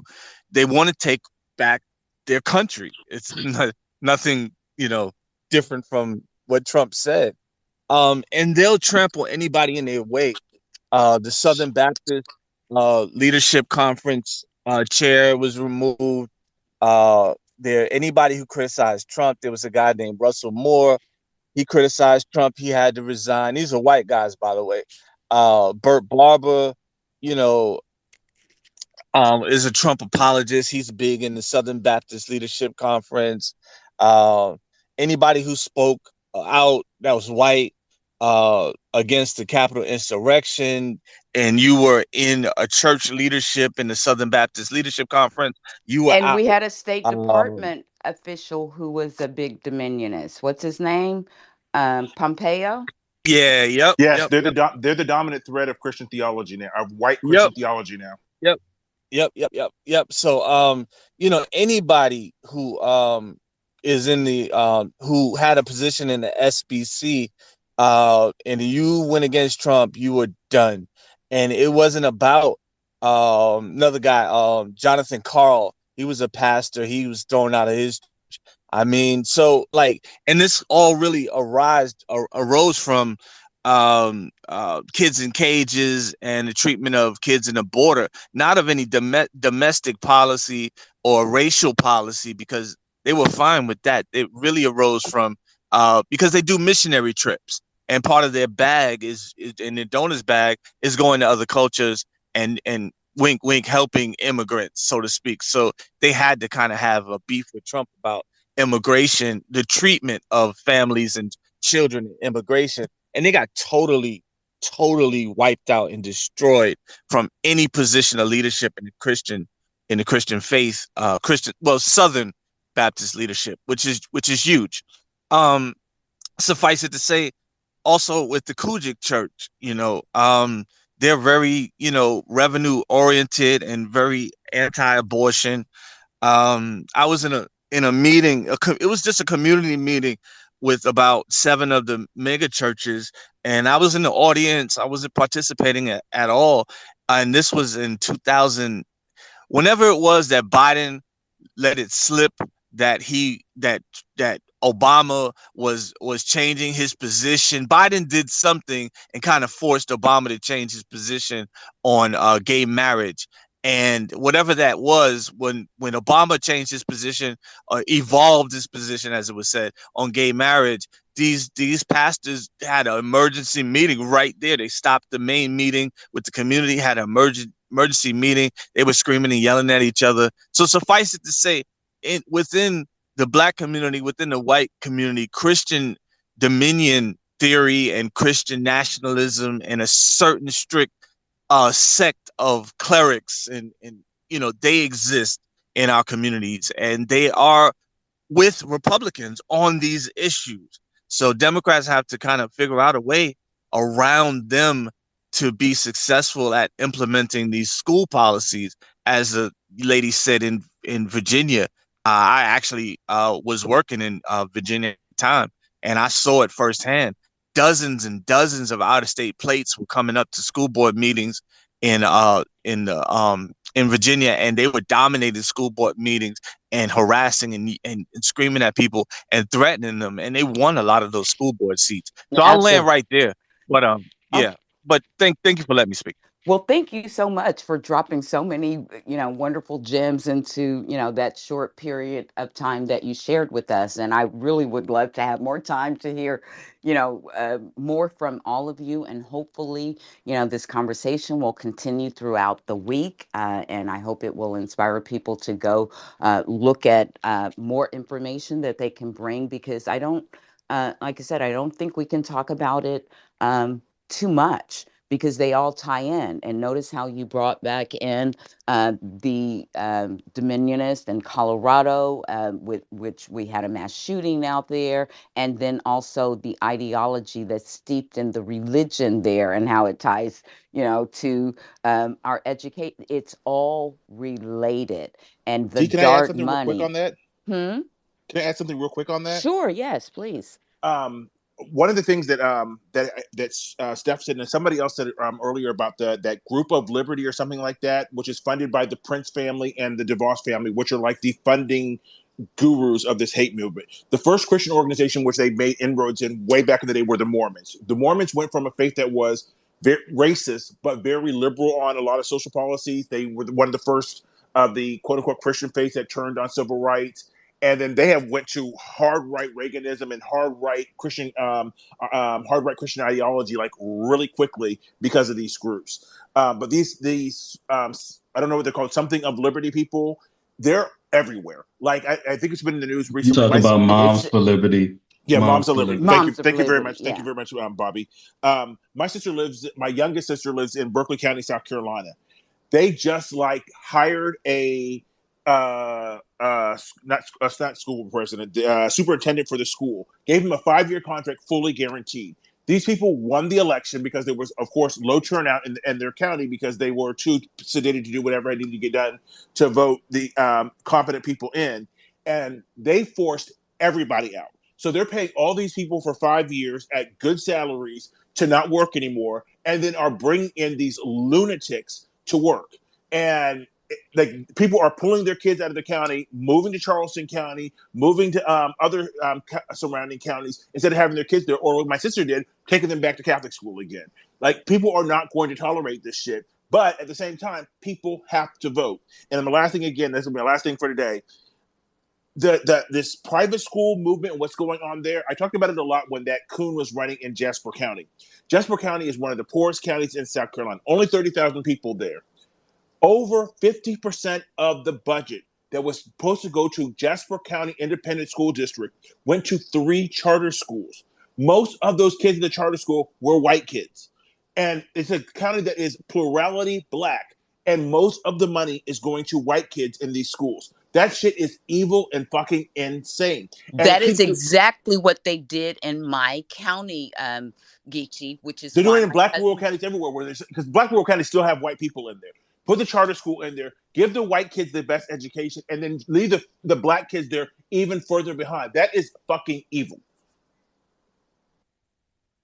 And I'll end on that. Yes, and it really is, and it's true, and it's a passion of mine. So I feel all of what you just said, and second that, because I'm very passionate about this, because again, I say they are affecting the our future. They're messing with them. So and it is evil, because again, they're trying to um, do this to kids whose minds have not yet formed.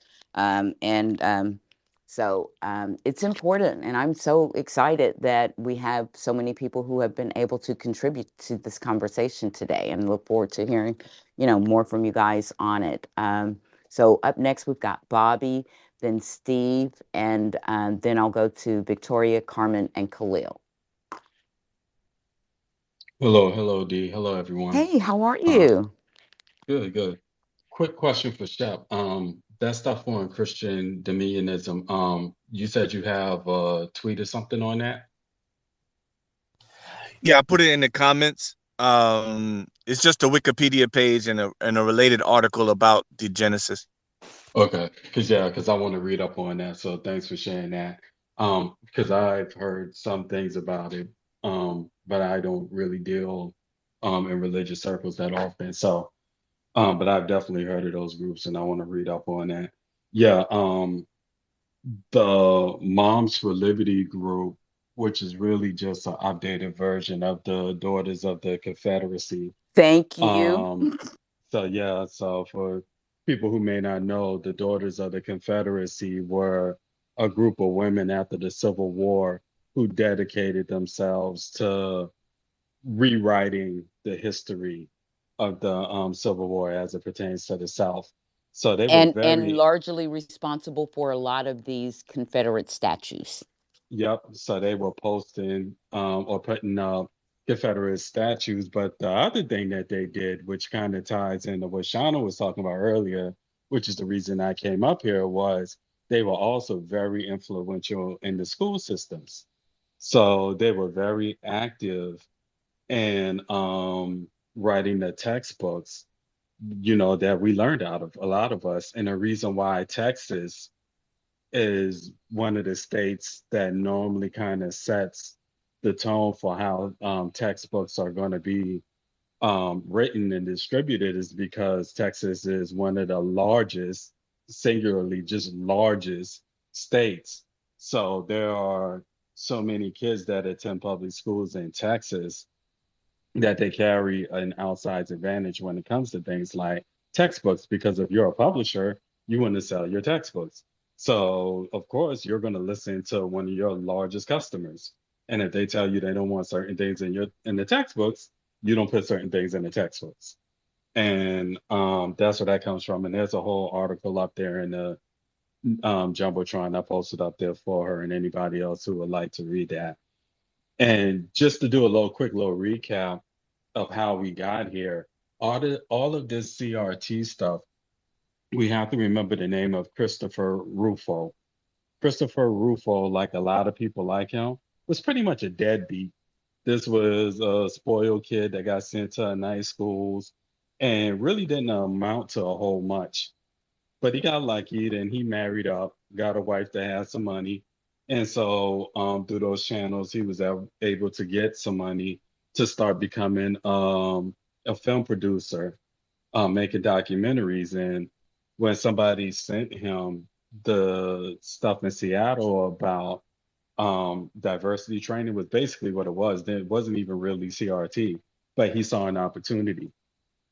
He saw an opportunity, took it, eventually found out about CRT, and here we are. So to go back to the earlier conversation, when people say we're talking about politics and education, he has expressly said this himself, and y'all can Google it. Chris Rufo has said it was absolutely political. The whole CRT drama and taking over of school boards and all the rest of that was in keeping with what Betsy DeVos was doing. He was just mobilizing the citizens to actually go into school boards and take them over. That Right, was if giving them so. the plan and the talking points. So he got them organized, gave them, like you said, their marching orders, and then they went to work. So it was absolutely political. He's never hid that. He's never hid that, which is kind of one of those things that kind of always bothers me sometimes when people have these conversations, because we talk about it as if it's anything but. Like, there's some real concerns, and we saw that in Virginia. They were really having a conversation like, oh, these parents are really bothered. But this clown was sitting over in the cut in the corner, like, yeah, go ahead, run with those talking points, because at the end of the day, it's about the takeover. And it all ties back into white nationalism, because it's not by accident that they, from the get-go, were targeting Black people from the outset. I'm sorry, go ahead, Soul Sister. Oh, Bobby, I just wanted to ask how the Bush family is involved. Aren't they involved with textbooks as well? I don't know too much about the Bush family. I know the DeVos family has been, as mentioned earlier, is heavy behind the scenes player, but I can't speak on the Bushes too much. I don't know about them being involved. Okay, I'm gonna look into that. Thank you. hmm So, and yeah, again, it's like all these little dots for us to connect when we're having these conversations. And it's just a continuation of the creation sciences, because I remember reading on that. I was little then, so I wasn't too familiar with that, but some other people might remember those Christian Science lawsuits and arguments that were happening during the 80s, which was the first crack. Well, not the first crack, but it was another attempt by religious fundamentalists to basically take over the school systems. And so, like, and I think that we just have to make sure that when we're having these conversations and we're looking for solutions, that we just take the time. And I'm not saying anybody hasn't done that, but just make sure that we're diagnosing the problem, correctly, so that we can know how to fight back against it, you know. Because I think there needs to be a kind of Chris Rufo type organization on our side to push back against what's happening at these school boards, because that's the other thing that's kind of bothered me. There's been individuals and little pockets here and there, but there hasn't been a real organized group to push back the way that they were mobilizing to take over. So, just my opinion on it. I'm actually kind of looking into that, just so y'all know, inside baseball. I'm actually kind of looking to see if there's a group or people who are willing to, activate in that way and start doing it. Because what they did was they said, hey, you know what? Let's screw the laws. Let's forget about precedent. We're just going to go in there and we're going to work from the bottom up. And they said, so we're going to go to these school board meetings and we're going to scream and we're going to yell and we're going to get school board members to quit. We're going to get public officials to not run for reelection. And then we're going to put our candidates up. So it was real nefarious what they did, but they Yeah, but understood that using the legal channels wasn't going to work. That was going to take too long. mhm. So they, yeah, and again, like I said, I'm glad that you brought him up. I couldn't remember his name, but I remember that, that was his plan, and he stated it, proudly. And the whole thing is about them taking control. And I loved what you said. That's, kind of what I like about this is like bringing awareness to the issues, but also looking at possible solutions. Because again, something that Mark Elias said, we need to be as relentless in saving our democracy as they are in tearing it down. They created a system. Now they have a lot of dark money and nefarious characters helping to support that system, but there's nothing saying that we can't create these kinds of grassroots efforts and organizations of our own for good, like getting people to focus on these things. So I love that you brought that to the conversation, Bobby. Oh, no And problem. If George Soros, if any of y'all know George Soros, he likes giving away money, tell him I would happily use his money for good. But all right, that's it. well, Thanks. count me in on the education and the democracy work. So, um Next, we've got Stephen, and then Victoria, Carmen, and Khalil, and I'm going to start in the back end. Thank you, Dee. Thanks for another great space and for having me speak. I want to make 3 very quick points. One is on the grand sweep of education policy. I think part of the reason why the school boards and just curriculum and so forth can be weaponized is because of where we are with our ideas of curriculum and the purpose of school. You know, when I started teaching in the 90s, it was what you always talk about, which is part of the purpose of school is citizenship. You know, you're there for the 3 R's and learn civics and how democracy functions and what your role is as a citizen. And through, you know, we don't have time for all the long history that led to it, but in No Child Left Behind, it was, no, it's just about reading and writing and math now, and that's it. And over the last 20 years, as an educator, I've watched social studies get, you know, kind of in the dustbin, and people don't have time for it anymore. So I think that has allowed a generation of people to grow up without seeing, teachers and students, seeing civics as a core part of education. And then when you do have people who want to come in with nefarious purposes, they can weaponize curriculum and say, no, you can't be teaching history here because, you know, you're hurting people's feelings or whatever they say. The second thing I wanted to say was a New York City perspective. You know, I agree with Kiki that New York is trying to do things the right way. We have a new state framework, culturally responsive and sustaining education. But we don't have any issues right now with Moms for Liberty type stuff. People are sort of on the same page. However, we have had it in the past, so it could happen at any time. You know, when I was a high school student and Rudy Giuliani became our mayor, wonderful times. We had the chancellor at the time was Ramon Cortines, and he and Joseph Fernandez. Those 2 people, they were pushing Jesse Jackson's rainbow curriculum and the coalition, and that was pushed out by Giuliani because of the same reasons you hear today. You know, pushing this. They didn't use the word grooming, but you know, this lifestyle, these different lifestyles and inappropriate things on children, which was really just healthy acknowledgement of how reality is. And lastly, quickly, which we could, you know, this go on for hours, but about charter schools, I'm equally horrified by the things that are happening in. I didn't know about the place in South Carolina, but in Nashville, and what Mark said about Oakland is true. You know, charters have proliferated, and I've heard of schools in Oakland that have fewer than 100 kids, district schools. So they had to consolidate, close schools down, and that's happened in New York as well. 50% of kids in Harlem right now attend charter schools, and I have firsthand experience knowing about that, having run a charter school in Harlem. But I will say that charters are neutral. You can use a charter for good or for evil. I know that they have a bad name in a lot of circles, but a lot of evil people have done evil things with the charter laws in different states. But charters And can that's also my be, thing, because you know, they, in and of themselves, I don't, like you said, it's kind of like money. You know, it can be used for good or for bad. My granddaughter went to, you know, a charter school, you know, her kindergarten year and first year of school.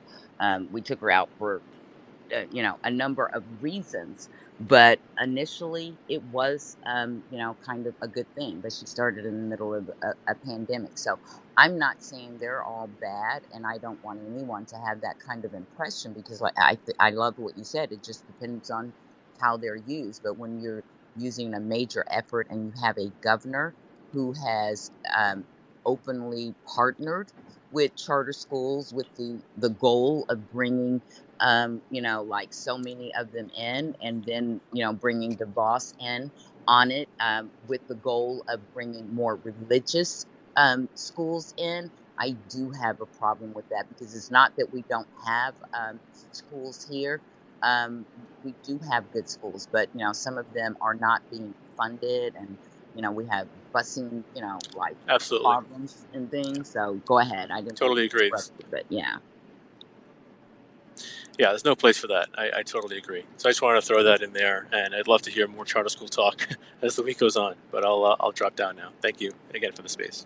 All right. Well, thank you. And I appreciate that. I forgot. I remember before when you started talking that you were an educator. So I love that we've had so many educators to come up and to contribute to it and to give us their viewpoint as well. So I appreciate you so much today. And thank you for doing what you do, because educators are kind of like up there like nurses with me.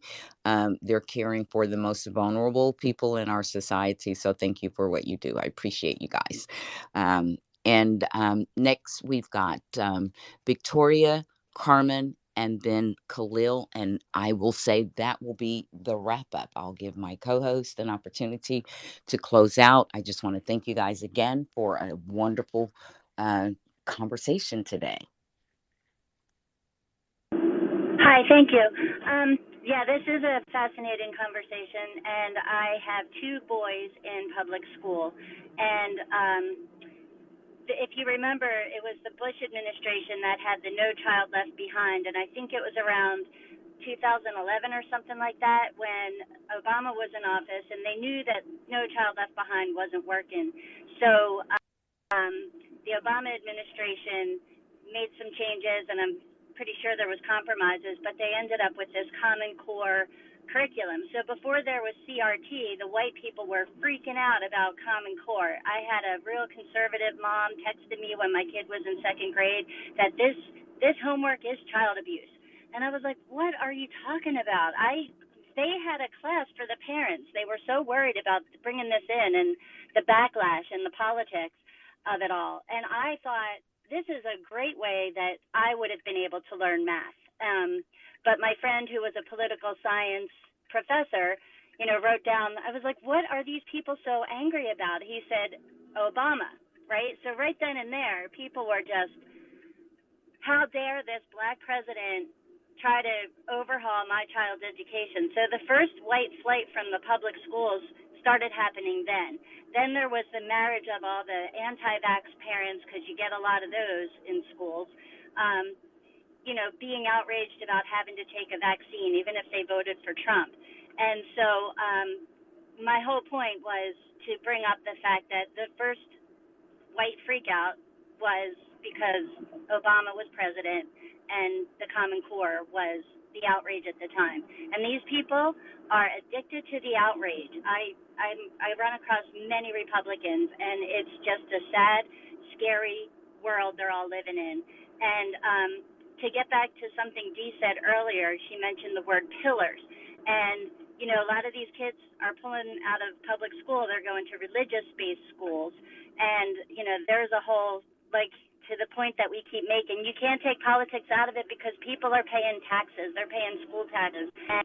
And they're addicted to the outrage. And maybe you said you don't like to talk about religion, but what I see happening is, you have these people that are trying to, not only the separation of church and state, but trying to bring religion into education. And you can rile up a lot of people when they're predisposed to be outraged as it is, when you bring up that they're fighting and they're outraged because of good or evil. And they think they're the good ones, and that's the scary part of it.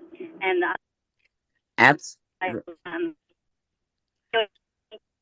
Absolutely. So thank you so much, Victoria. I appreciate it. And like I said, I hope that we are able to continue having these conversations and that we are able to connect legislation that may be going on in different states or at the national level that is helping to further this attack on our education, which ultimately is an attack on our democracy. So I just thank you guys so very much for, what I feel has been a very robust and dynamic, needful conversation today. So up next, we've got Carmen and then Khalil, Soul Sister, and I'm going to be closing us out. Hi, Dee. I just wanted to finish when I was in conversation with you earlier in the day, and then it got interrupted with a phone call at work. So I'm sorry that I couldn't finish that thought as far as the Hillsdale schools and the article that you have posted. There are several schools in the state of Florida with the Hillsdale Christian School. So I was digging into that, the CEO of that school, the president, and all the conservatism and the pretty much is an all right that they're pushing with this. I think Mark had touched on it, the 1776 curriculum. So I am concerned because, Florida, especially Tampa, Orlando, we are a melting pot. So we do have parents, and I did tell you I do work with, was working with children and parents. So nurses do wear a lot of hats, and we do educate. And some parents may be misled with some of the charter schools. And being said that, I'm not saying all the charter schools are bad. Some of them could be beneficial, but I think we just need to be able to educate and let the parents choose of what they're signing up for because, they may be misled and not know what they're signing up for. So that's what I was trying to finish. One of the Hillsdale School, I looked it up, is in Tampa. And like I said, especially Orange County, Osceola, Tampa. These areas are very diverse. There are a lot of communities with it could be two female parents, two male parents, LGBTQ and T, and I just don't want them to be discriminated because of all this. All of this pushback on don't say gay and trying to push religion onto these children that are so innocent and they don't know what's going on. Thank you, Dee. Thank you, Carmen. I appreciate it. So, Khalil, you're up next.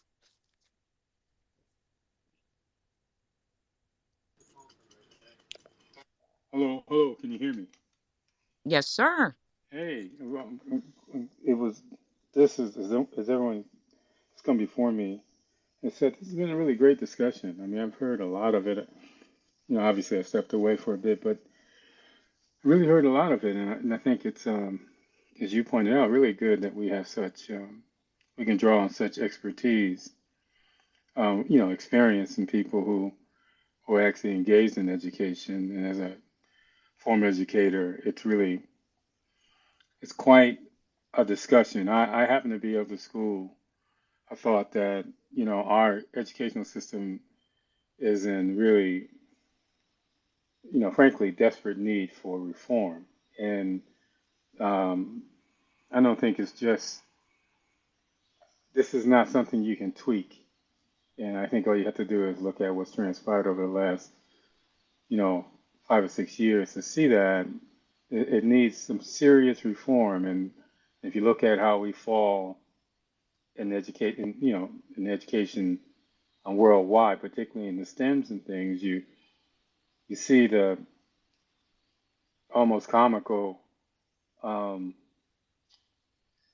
uh, almost comical, you know, picture of everybody all the other countries trying to get to almost in the world trying to get to our schools here in this country, while our schools, primarily our primary schools, are rated, in the high teens and high 20s, and in some instances even 30s in terms of worldwide education. So it's we still have a model that resembles the 1950s classroom and all those things. I mean, it's changed for sure, but in a lot of ways, it's just like holding on with a death grip to a model that no longer applies.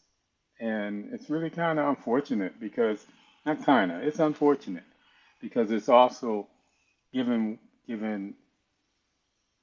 uh, oxygen to groups like Mom for Liberty, because they can operate in the ignorance of the 50s in a lot of ways. So if you let me explain what I mean. You had made the example, you had identified them as similar, and Bobby, to the daughters of the Confederacy. Well, I think there's similarities, but they're not really the same. Because remember, the daughter of the Confederacy were an accepted norm. And if you doubt that, just look at all those statues. I mean, those statues are not just a this Confederate statues are not just a testimony to the Confederacy. It's a testimony to the women of, the daughters of the Confederacy. They pulled that off. You know, I think it's also, important to understand that again, that that particular perspective was acceptable in our society at the time, whereas the the Moms of Liberty are more like a guerrilla fraction. They're operating, um, they're fighting against orthodoxy.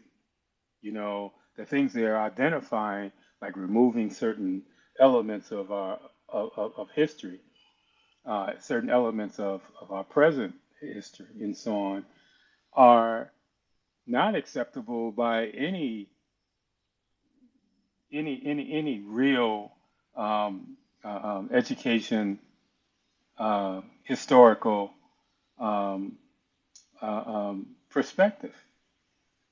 It's they're operating really as a guerrilla group. They come in because, as people pointed out, that a lot of these meetings, school board meetings, have been until recently uh, underattended, moved under without much fanfare or even attention, and they were able to move in with money, funded money, by these conservative right uh, groups and people, families, and they were able to operate, under the radar until they got a foothold. So, like even in Tennessee, where you are, where they had one of the most um, talked about um, approaches. I mean, I forget the whole story. I know you remember, but they weren't just banning. Well, I think they were really one of the first states that were trying to ban Dr. King. And do you remember the whole Oh, thing? yeah.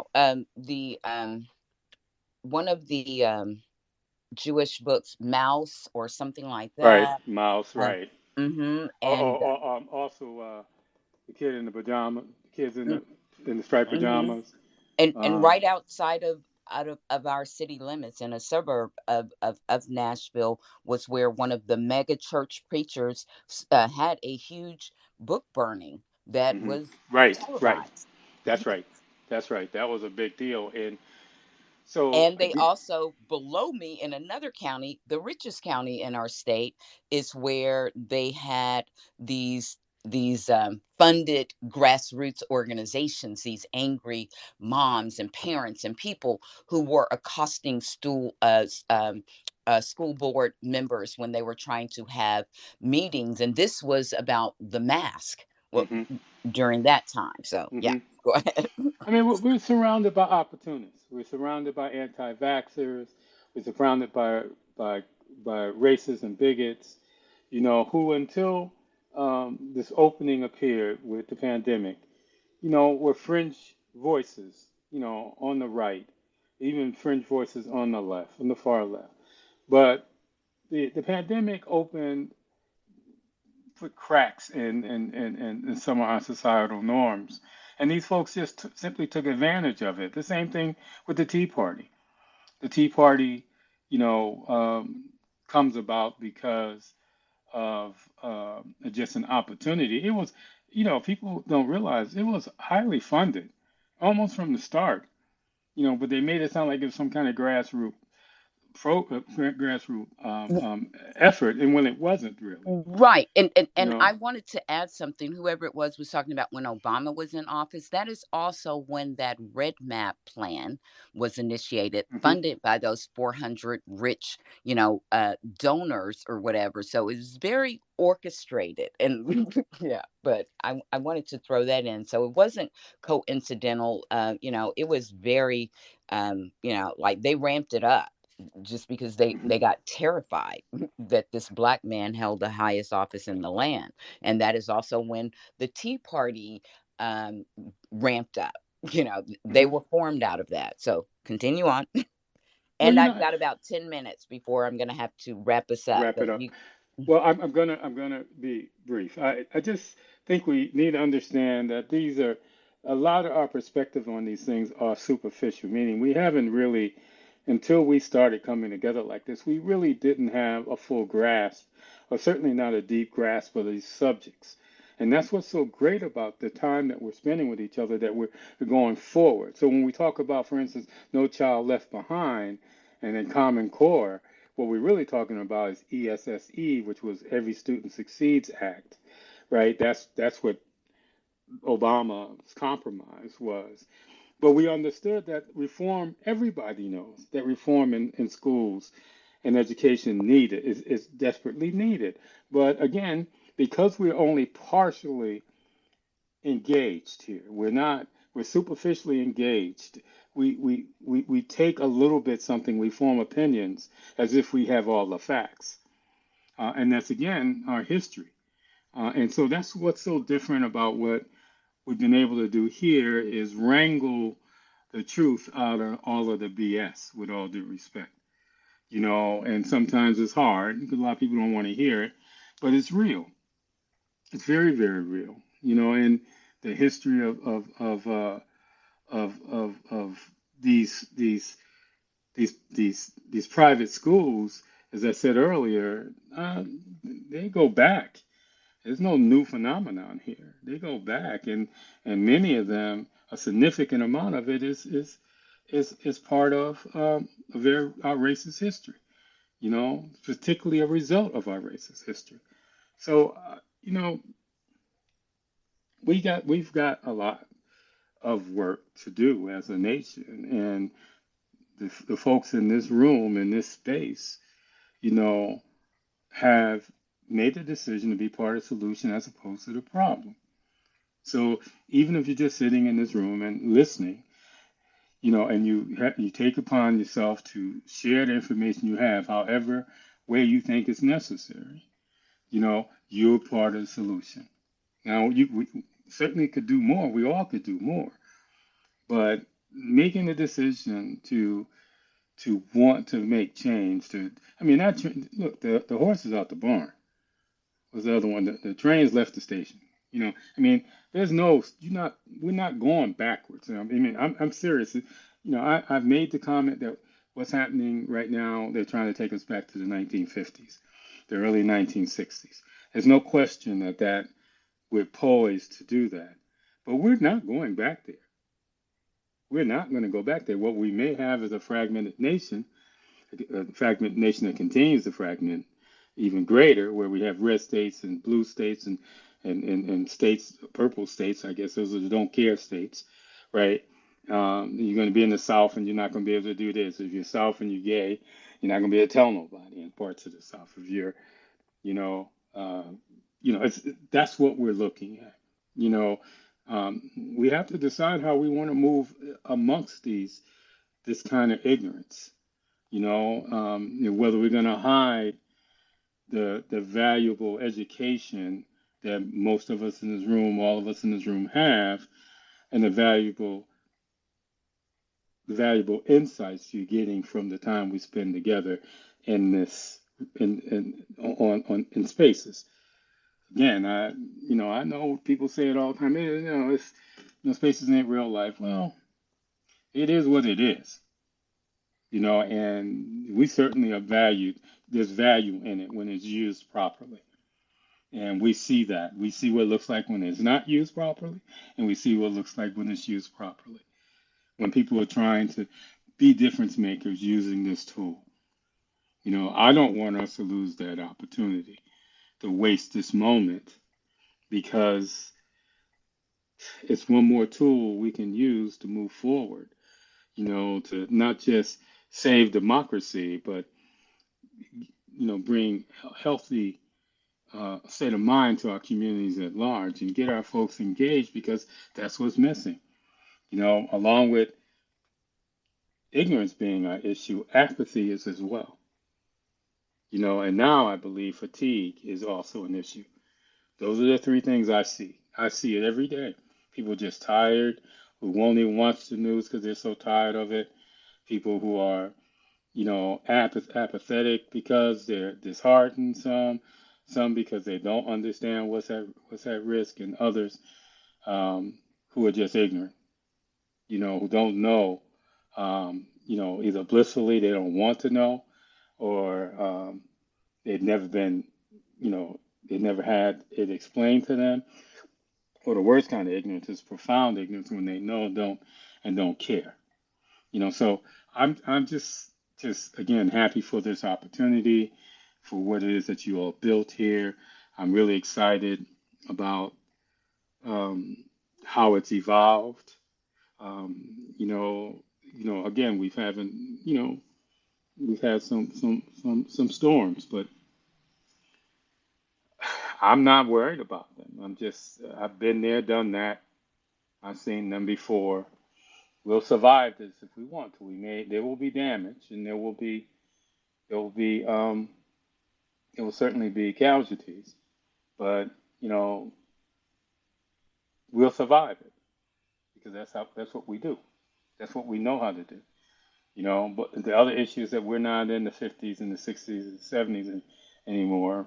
We're not just trying to hold on anymore. We're in that frame of mind that we want to thrive and move forward. That's a big difference from the time I grew up in. So I want you all to know I got all kinds of Twitter love for you guys.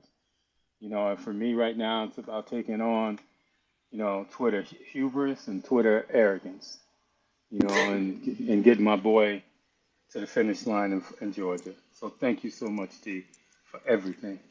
Well, thank you. And thank you for always coming and joining our conversations, even on days or at times when you're not able to speak. We certainly always love it when you are, because you add such richness to our conversation. And I am, again, grateful to you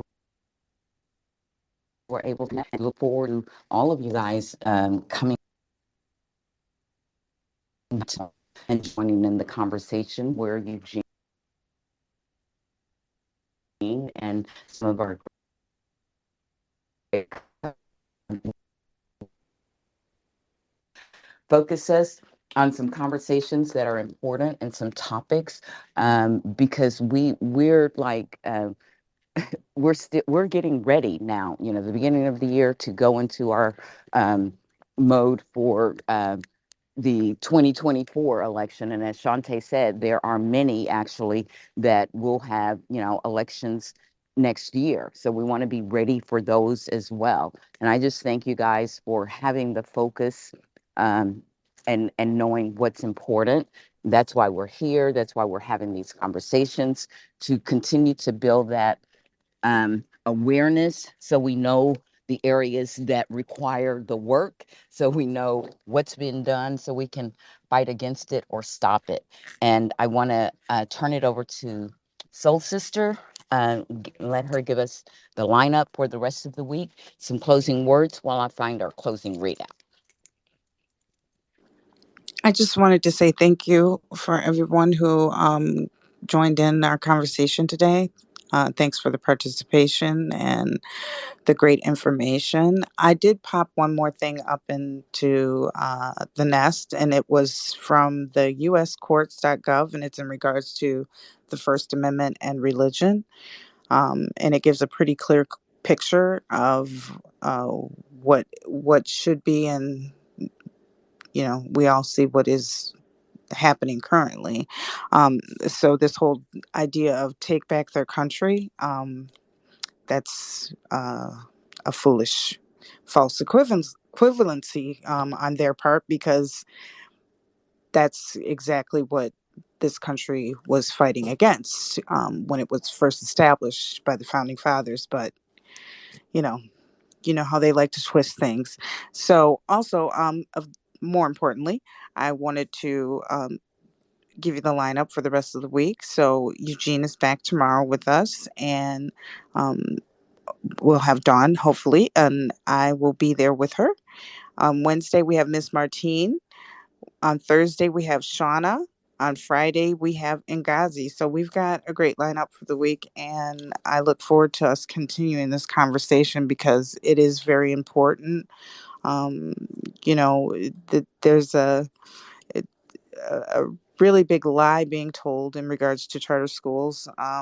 The the arts and sports and all of these extras that they claim to be giving us or giving our children is just not true, because sometimes they have to reconfigure how the funding is actually working for their schools, because for building issues, for computers, for classroom, for whatever. And so then that money also has to be taken away from extracurricular activities. So there's not any real true honest to goodness benefit happening in a majority of the schools. There are some schools that are being, getting great advantages, but that, that's a discussion for another time. Let's just, pay attention to the fact that this is a replay of bigoted and biased driven legislation, and it's just being recycled for more modern times, which is today. So, as long as we're aware of it, that's one step closer to being able to combat it. So thank you so much for everyone joining in and listening in, and I will turn it back over to Dee. Thank you.